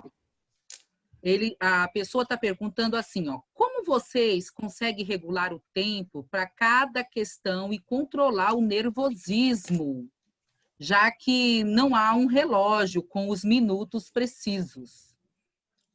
Acho que você é melhor para responder, Jonas, isso daí.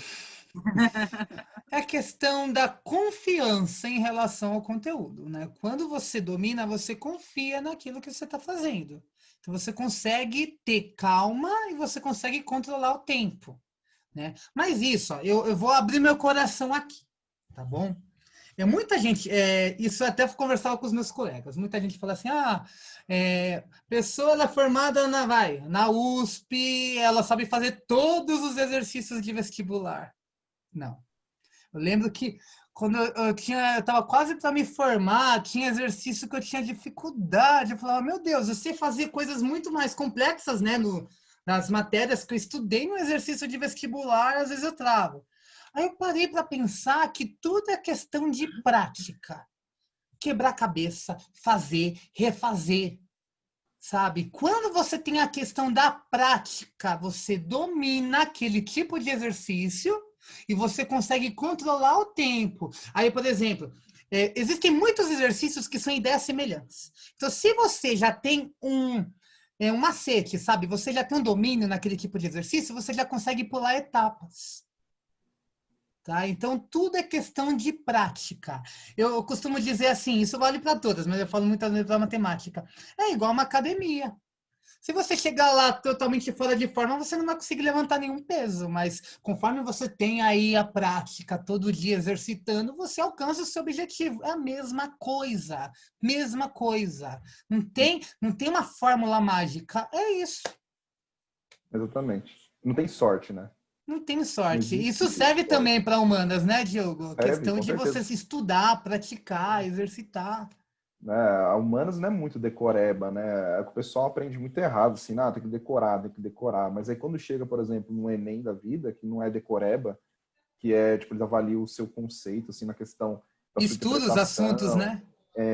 Eles vão trazer outros, misturam, né, as matérias, os conteúdos, né, porque eles querem te avaliar suas habilidades e competências. Você vai entender que, na verdade, você não tem que decorar, você tem que entender, você tem que compreender, você tem que interiorizar. Acho que esse é o melhor termo, né, para humanas, né? Você tem que interiorizar aquele assunto, aquele tema, né? Sim. Você deve realmente compreender o que está se passando. Não é só decorar. Decorar... Vai chegar no vestibular, você vai parar anunciado e vai surtar. Exato. E de um tempo para cá... Eu aí, Margarete? Ou ainda não? Dá para só falar uma coisinha, completar o que ele disse? Sim, pode. Não, é que assim, eu tenho visto que de uns anos para cá, a FUVEST ela tem usado muito disso, de misturar assuntos, isso em todas as matérias. Então, pega, por exemplo, o conteúdo do terceiro ano, no mesmo exercício, você tem que ter domínio de conteúdo do segundo, de conteúdo do primeiro. E um aluno só vai conseguir fazer isso se ele entende, não se ele tiver decorado. Porque se ele entende, ele consegue relacionar os assuntos. Isso. Não adianta decorar a forma. Você tem que saber aplicar ela. Exato. Eu tenho aqui quatro perguntinhas. Praticamente 3, assim, bem parecidas, tá? Eu vou fazer as 3 numa só. Primeiro, ele perguntou aqui, o que vocês acham da Cruzeiro do Sul? Conhece um pouco ou não? Aí o outro pergunta. Pergunta para os professores que faculdades da área deles eles consideram, tá? E a última aqui, né, que eu falei que são bem parecidas, todos podem prestar ou tem algum tipo de exigência? Quanto tempo demorou, mais ou menos, até vocês entrarem numa faculdade depois do vestibular? Eita, Diogo, vamos lá, começa então. aí. Primeira pergunta, o que eu acho da Cruzeiro do Sul? Isso. Mesma questão, acho que você tem que avaliar o seu curso, avaliar o seu corpo docente. Tem cursos na Cruzeiro do Sul que são muito bons, né, que são bem conceituados, mas tem cursos que não são, tá? Então, acho que você tem que parar a pensar nisso, tá? Então, o que eu quero fazer, né? O curso que eu quero prestar. Então, você tem que olhar o curso primeiro, analisar a ementa, a carga horária e o corpo docente, tá? E buscar referências, né, de pessoas que já estudaram lá, o que elas acharam, né? E se a pessoa falar assim, que a Cruzeiro, ela fala assim, meu curso foi de boa, aí melhor você buscar outra faculdade. Você tem que pegar uma pessoa que fala assim, nossa, meu curso foi, nossa, tudo difícil, e tinha um professor lá que, cara, era muito ferrado, e ele reprovava, e não sei o quê, deixava a pessoa no DP, aí sim, perfeito. É bom. É bom. A segunda pergunta, qual que era a segunda pergunta? Era coisa do estudo? Pergunta para os professores, a faculdade da área deles, que eles consideram as melhores. Não, depende. Se você for para a questão de licenciatura, muitas faculdades hoje, particulares, na área de humanas, elas conseguem atender, né, o que um professor precisa em sala de aula.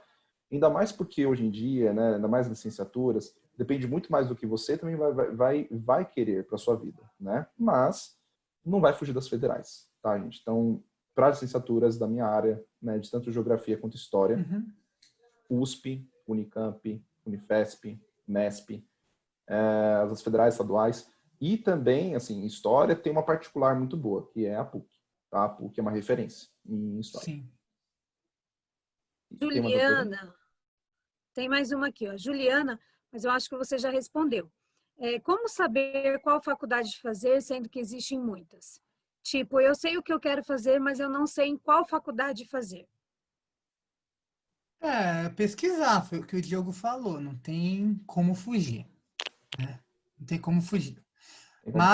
Mas falando, assim, eu sempre reforço, mas se você tiver condição, se você tiver aí caminhos para poder chegar e estudar e passar numa federal, melhor ainda, né? Mas, de novo, se você quiser entrar numa faculdade particular boa, pesquise, tenha noção, porque tem muitas, mas você não pode ir em qualquer uma que aparece aí, não.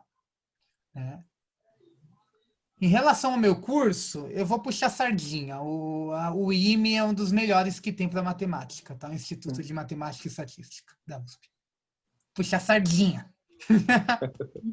Os melhores que tem. E tem uma aqui, gente, a última. O que acham de relações públicas? Ah, meu Deus, já está indo para outro... Então, posso responder?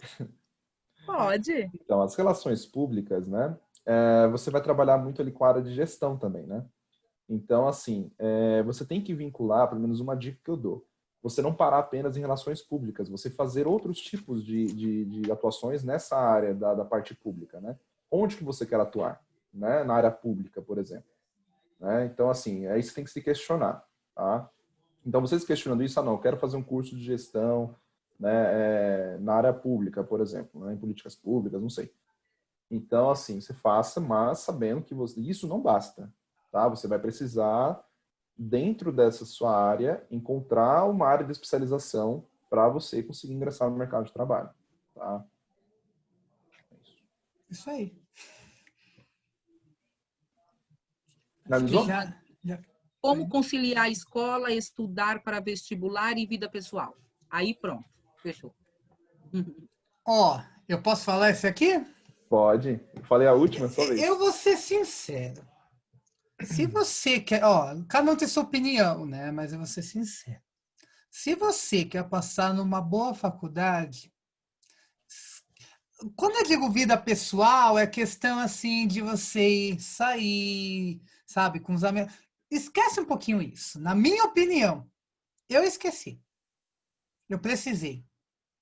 Sabe, assim, é um tempo que parece perdido, mas você vai ganhar lá na frente. Claro que você não precisa ficar um robô na frente dos livros o tempo todo, né? Tem até aquela questão, né, que o que importa é a qualidade, não a quantidade, né? Mas se você tem um foco, né, às vezes é bom você saber mesclar, né? Não sei, é minha Concordo com o opinião. Jonas. Minha Concordo com o opinião. Jonas. Eu acho que, assim, se você tem um foco, um objetivo, você precisa abrir mão de algumas coisas. Não tem como, cara. Não tem como. Isso é para tudo na sua vida também. Tá? Aplique para tudo. Tá? E isso é depois quando você casar. Se você quiser ter um bom casamento, você vai ter que abrir mão de muitas coisas. Sim. Se você quando for pai, você vai ter que abrir mão de muitas coisas. Né? E a mesma coisa a vida estudantil. Agora, para você é estudante, ou você é aluno, você quer fazer um bom vestibular, não adianta. Ou você escolhe viver sua vidinha normal, saindo com seus amigos todo final de semana, jogando até tarde da noite. E Ou estudar. E não adianta depois querer fazer uma FUVEST, um Enem, e não conseguir passar e achar que o outro que passou deu sorte. Exato. Não adianta. Entendeu? Ou achar que onde você estudou foi fraco. Exato. Assim, não, é porque eu estudei no colégio adventista, que é uma desculpa que eu vejo muito. Assim, não, porque o colégio adventista é mais fraco. Mas, pelo amor de Deus. Eu estudei esse colégio minha vida inteira, o Jonas também está aí, e nós ingressamos em boas faculdades. Então, sim, eu acho que depende muito do foco. Sim. Bom, Diogo, apareceu uma aqui que até está pedindo, por favorzinho, faz essa pergunta. Eu vou fazer essa pergunta e depois você já começa, tá bom? Fechou. Assim, ó. Professor, que faz uma... tá assim. Quero fazer licenciatura em letras, mas acho que existe muito preconceito dos colegas e dos familiares. Como vocês lidaram com isso? Eu lidei da seguinte maneira, né? Eu tive que fazer, na verdade, assim, eu não tinha muita autonomia no começo, né? Eu até contei um pouco da minha experiência na semana passada, né? Meu pai queria que eu fosse engenheiro e minha mãe queria que eu fosse médico. E aí eu tive que prestar esses dois cursos, né? Enfim, fiz 6 meses de engenharia, não deu certo. Prestei para medicina, também não deu certo. Não gostei dos cursos. E finalmente eu bati o pé e falei assim, não, eu quero fazer história, eu quero fazer geografia, porque eu amo fazer, tá? Cara, tem muito preconceito, mas uma coisa que me ajudou muito a convencer meus pais é o seguinte, não adianta você, e foi um professor meu que disse isso para mim, não adianta você se formar como médico, não adianta você se formar qualquer coisa que você quiser do curso de elite. Se não é o que você ama fazer, você vai fazer isso mal feito. E o que existe de médicos que param ali na medicina, se formam como clínico geral, e não ganham assim tão bem, tem muito, tá? E para você ganhar bem na medicina também, não é só fazer medicina, você tem que se especializar na medicina, né? Então são muitos anos e anos de estudo, amor e dedicação, né? Em qualquer área que você for, se você se dedicar, se você amar o que está fazendo, você consegue atingir seus objetivos financeiros e pessoais. Na licenciatura, como é que funciona? Se você deseja crescer na sua carreira, você tem que, é igual construir um muro, uma pedra de cada vez. Então você depois vai ingressar numa especialização, depois faz um mestrado, um doutorado, né? Claro que não é tão rápido assim, né? Mas você vai construindo isso com a sua carreira. Mas tem que ter um objetivo. Mesma coisa, se você só fizer letras e parar na letras, se eu quero fazer isso aqui, acabou. Realmente, não tem muito crescimento, né? Financeiro. Mas se você fizer letras, mas fala assim, não, eu quero me especializar nisso, quero fazer uma pós-graduação naquilo, quero me dedicar muito, quero ser um professor inovador, uma professora inovadora, eu quero fazer depois um mestrado, eu quero dar aula na faculdade, eu quero fazer um doutorado, quero ir para fora do país, meu, vai longe. Concordo totalmente. Agora é com o Diogo, né? Então vamos lá. Obrigada. Tchau, tchau. Tchau. Valeu, Jonas. Fala, pessoal. Hoje a gente conversou bastante, né? Já são 8h03, mas acho que foi bem produtivo essa conversa que a gente teve.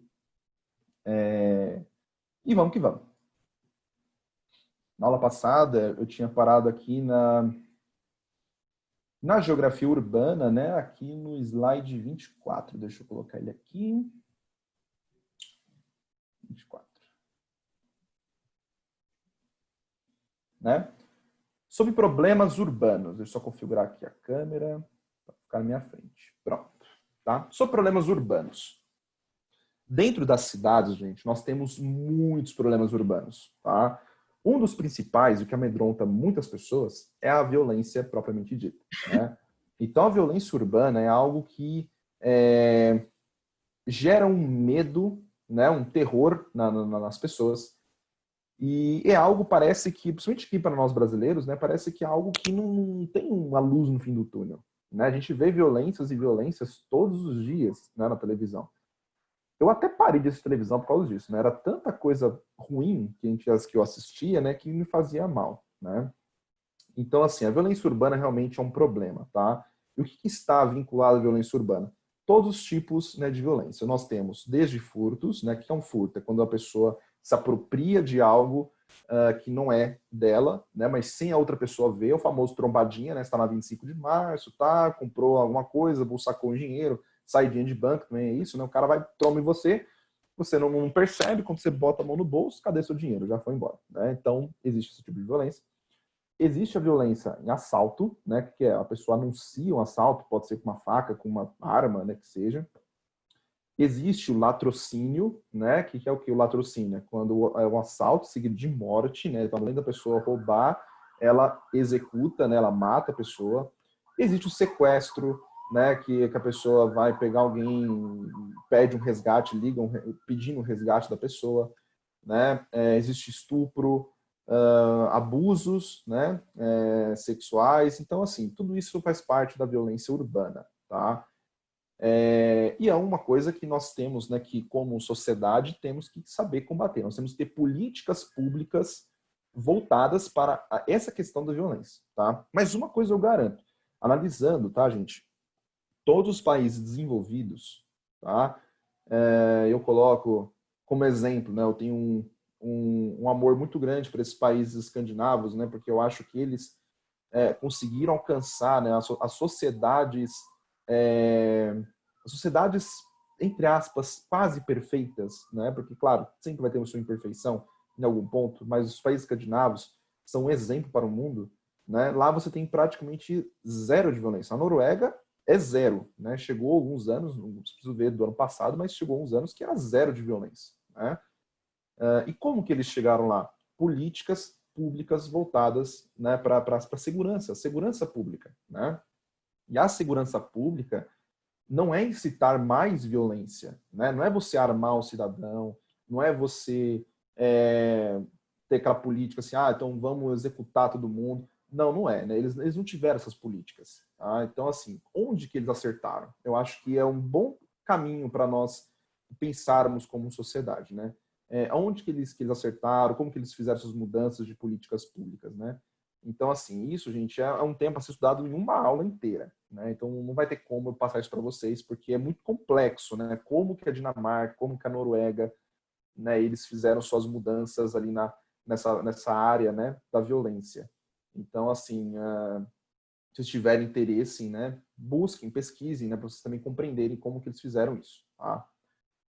Bom, segundo problema, mobilidade urbana. Aí quem é paulistano, né, sabe muito bem o que é mobilidade urbana, né? É um outro grave problema nas nossas cidades, tá? As nossas cidades, gente, principalmente São Paulo, que não foi uma cidade planejada, né? Essa cidade de São Paulo eu falo que é um puxadinho, né? Saiu puxando, puxou aqui, puxou ali, puxou acolá, começou a vir mais gente, então faz o puxadinho aqui, emenda uma coisa na outra.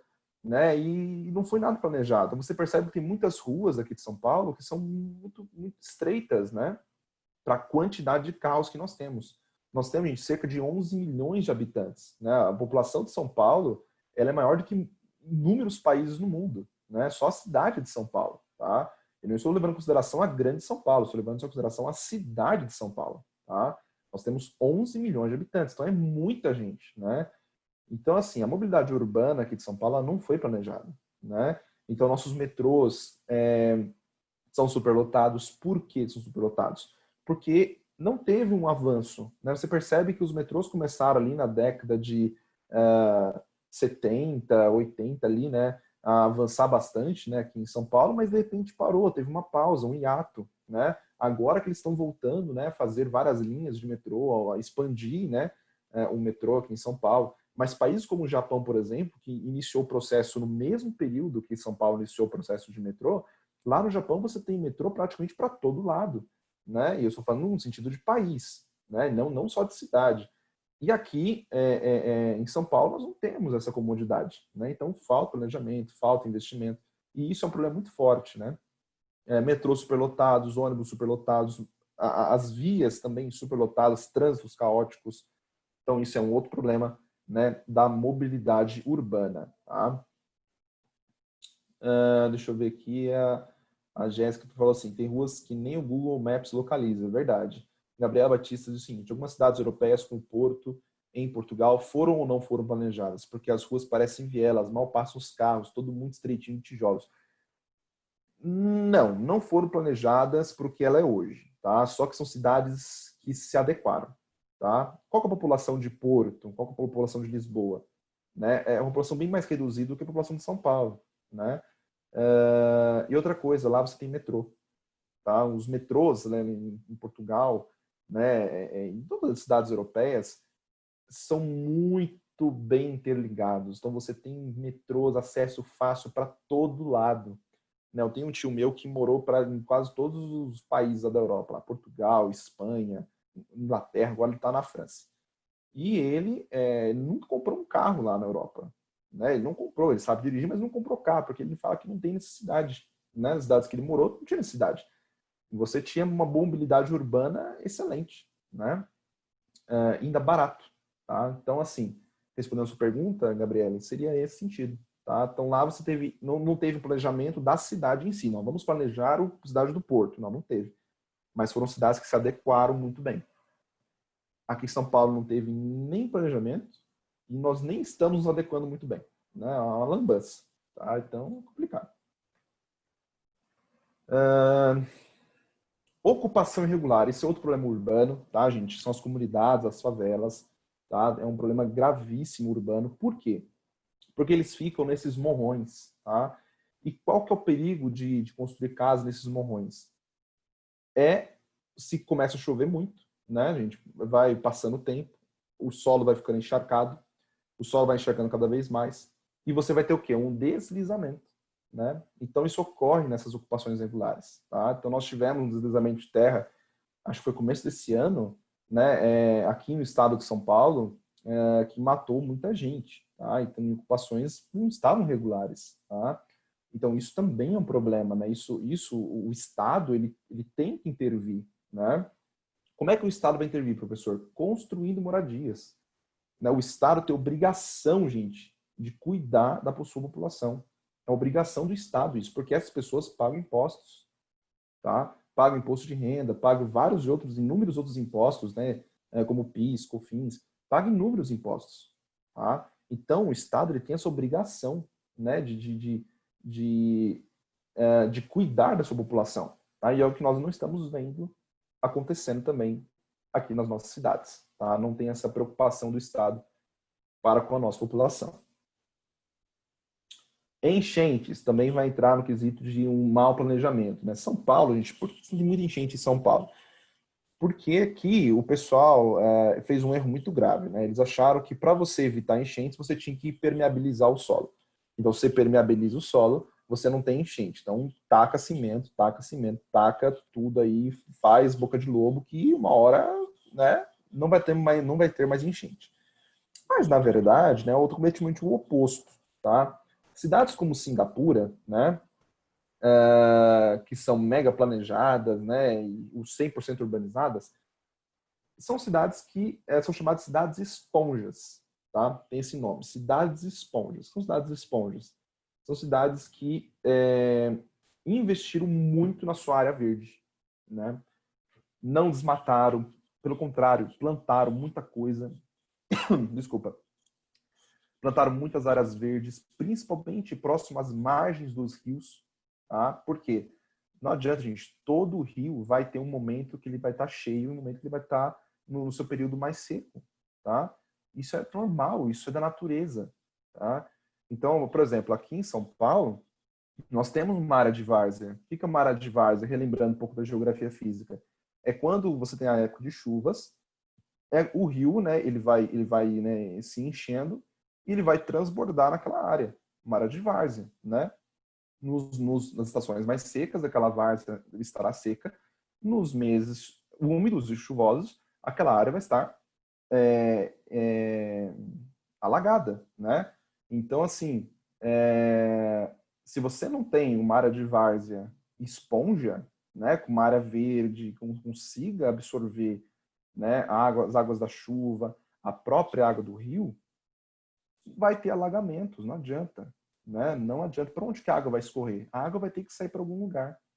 Ainda para piorar a situação, né, o brasileiro, né, ele tem um mau costume, né, um costume muito feio, né, de não ser um cidadão higienizado, né? Então tá bebendo uma latinha de Coca-Cola, joga na rua, né? Às vezes vê o lixo do outro lado da rua, tem preguiça, pega o papel e joga no chão. Aí fala assim, não, mas é só um papelzinho aqui de balinha, não é nada. Mas vai juntando papel com papel, latinha com latinha, e isso tudo quando a enxurrada pega e leva lá para a boca de lobo, isso vai entupir e pronto, você tem enchentes, né? Então, é um problema muito grave que também deve ser trabalhado com bastante planejamento, tá? O Brian perguntou, dá para planejar uma cidade não planejada? Foi o que eu falei, dá para você adequar aquela cidade, tá?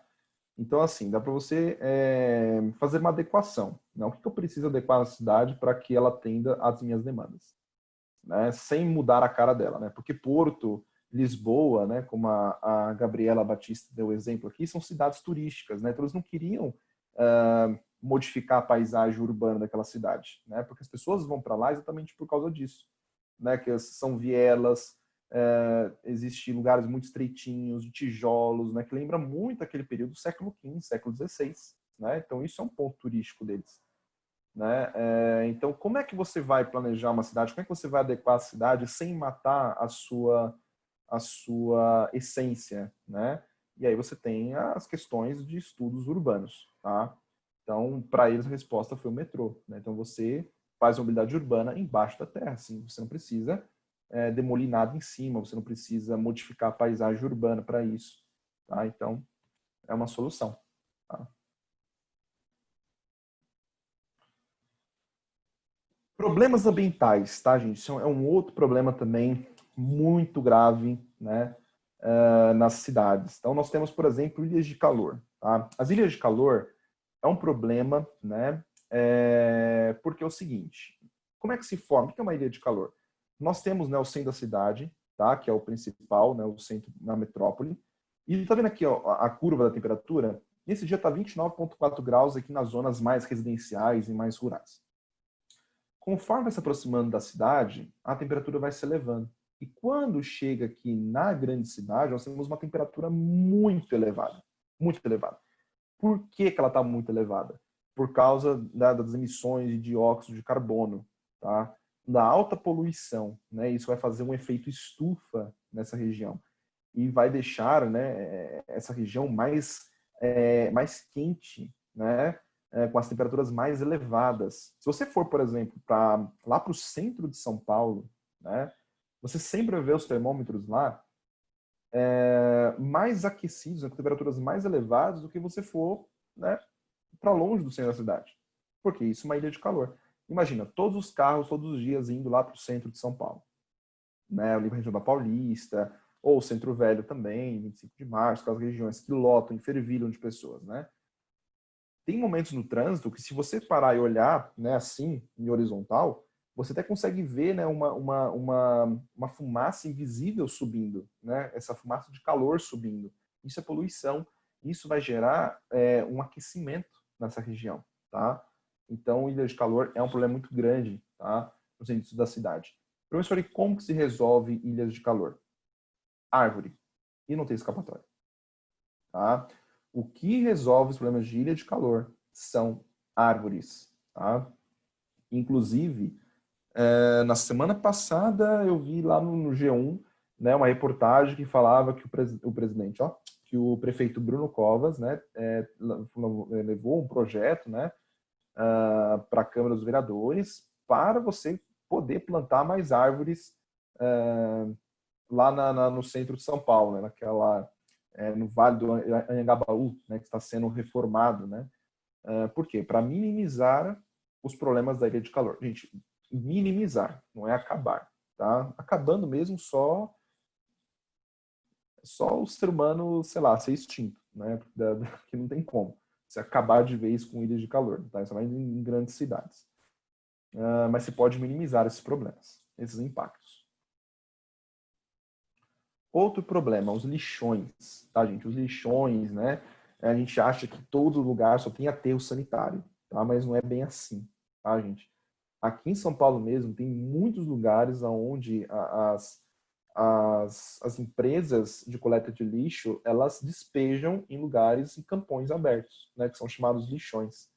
E isso é muito problemático. Por quê? Porque os lixos, eles vão soltar um componente que é o churume, que ele é altamente tóxico para o solo, ele pode causar infertilidade no solo, deixar o solo infértil, processo erosivo, né, e outros problemas, tá? Fora também as pragas, né, que você pode juntar as pragas, baratas, moscas, urubus, até escorpiões, tá, gente? Até escorpiões também, tá, em lixões. Então, assim, é um problema muito grave, tá? Não é brincadeira, tá? Os lixões é um problema muito grave.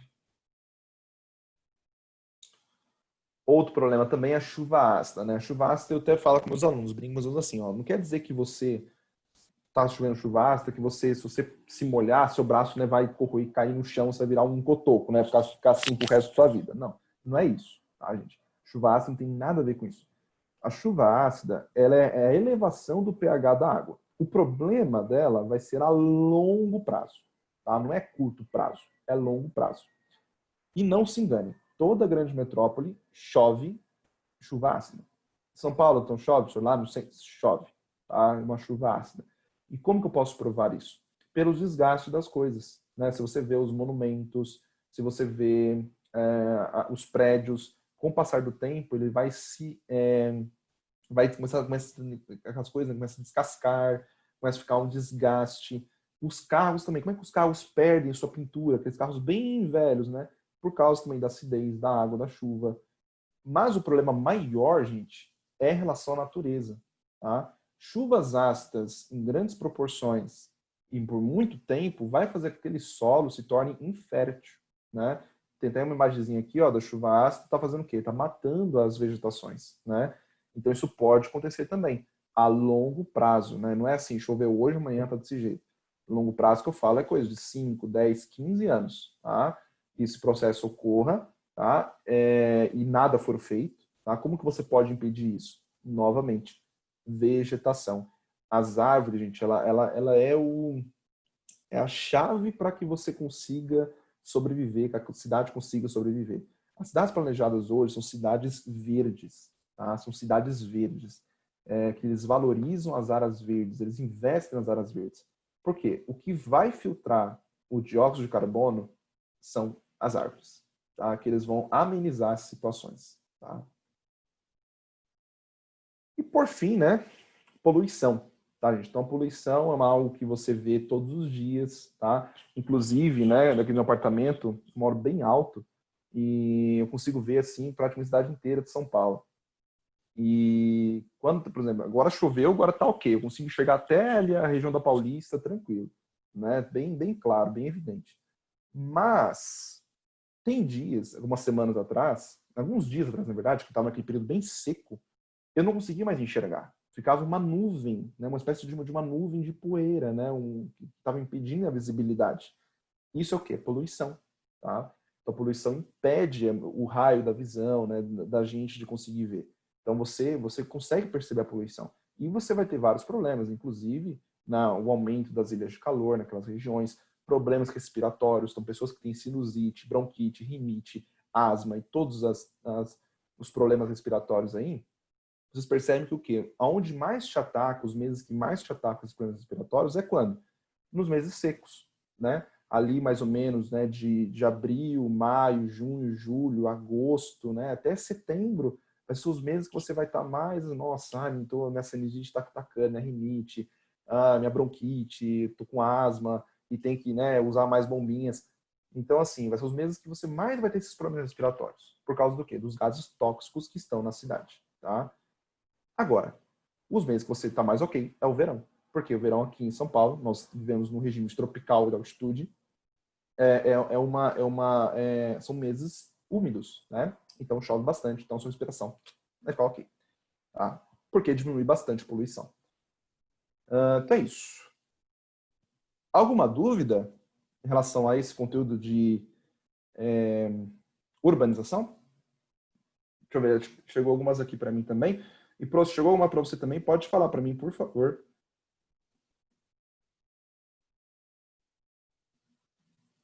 Chegou uma pergunta para você? E não. E aí, Iris? Tá. Também não. Não? Então o pessoal está escrevendo para mim aqui. A Juliana perguntou o seguinte: professor, terraplanagem tem a ver com aterro sanitário? A terraplanagem é você fazer o quê? Você planificar aquele terreno, né? Então, por exemplo, se você tem aqui uma ladeira, tá? E o pessoal quer construir uma casa, um prédio, o que seja. Eles vão ter que fazer uma terraplanagem, né, nesse lugar para nivelar, tá? Então, você vai fazer um nivelamento desse terreno, tá? Então, aí, assim, você tem todo um processo da engenharia envolvido nisso, tá? Tem como eu saber quando está acontecendo uma chuvasca? Sempre, Gabriele. Na Grande São Paulo, ali na metrópole, ali, Praça da Sé, sempre.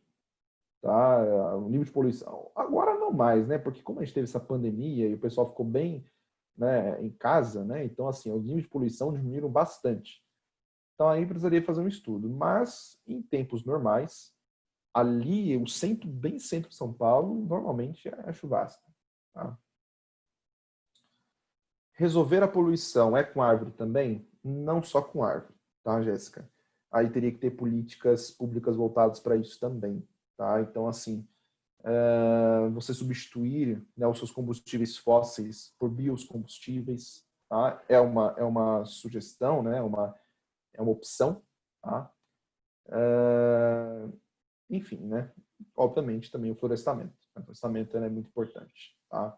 Tem a questão dos rios, né? Os rios poluídos, né? Você fazer a coleta e tratamento de esgoto, tá? Também é um passo para você conseguir a despoluição. Assim como lá no rio Tamisa, né? Na Inglaterra, em Londres, né? O rio Tamisa, ele era um rio muito fedido mesmo. Dizem aí que era pior, assim, era o pior rio do mundo, né? Um ultra mega fedido. E eles fizeram todo um processo de despoluição, eles encanaram todos os esgotos, trataram os esgotos, né?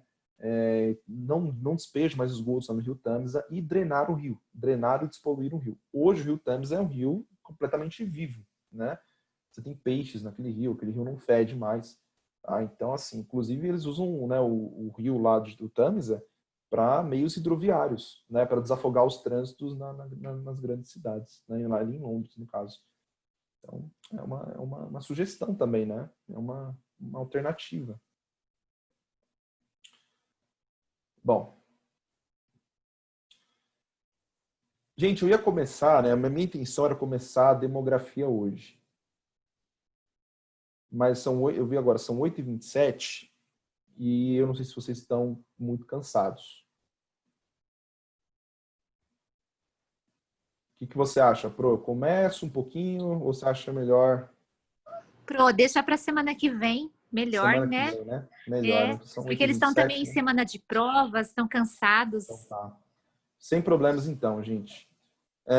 Então, semana que vem, tá, nós vamos começar um assunto de demografia, um assunto muito legal, muito importante. Tá? Nós vamos ver, né, os teóricos da demografia, o que eles pensam, Vamos ver sobre a dinâmica do crescimento populacional, sobre faixas etárias, estruturas etárias, todas as áreas, né, do trabalho, estrutura de trabalho, setores do trabalho e movimentos também migratórios. Então, assim, não percam a aula da próxima semana. Nós vamos também entrar um pouquinho ali na área das exatas, tá? Então, a gente vai ver um pouquinho de conta que cai em vestibular, que é taxa de natalidade, taxa de mortalidade, crescimento vegetativo. Isso é muito importante, né? Geografia não é só... a pessoa fala decoreba, você também tem muita conta na geografia, né? Então, não perca a próxima aula, que vai ser muito importante. Tá bom? É isso. Espero que vocês tenham gostado.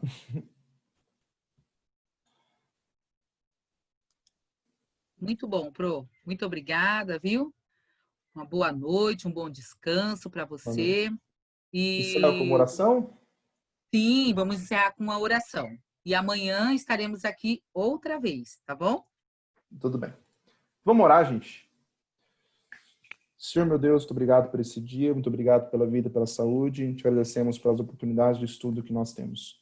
Que o Senhor possa abençoar aqui cada aluno, cada aluna, que eles possam realmente alcançar seus objetivos e nunca desistir deles. Que o Senhor esteja conosco, em nome de Jesus. Amém.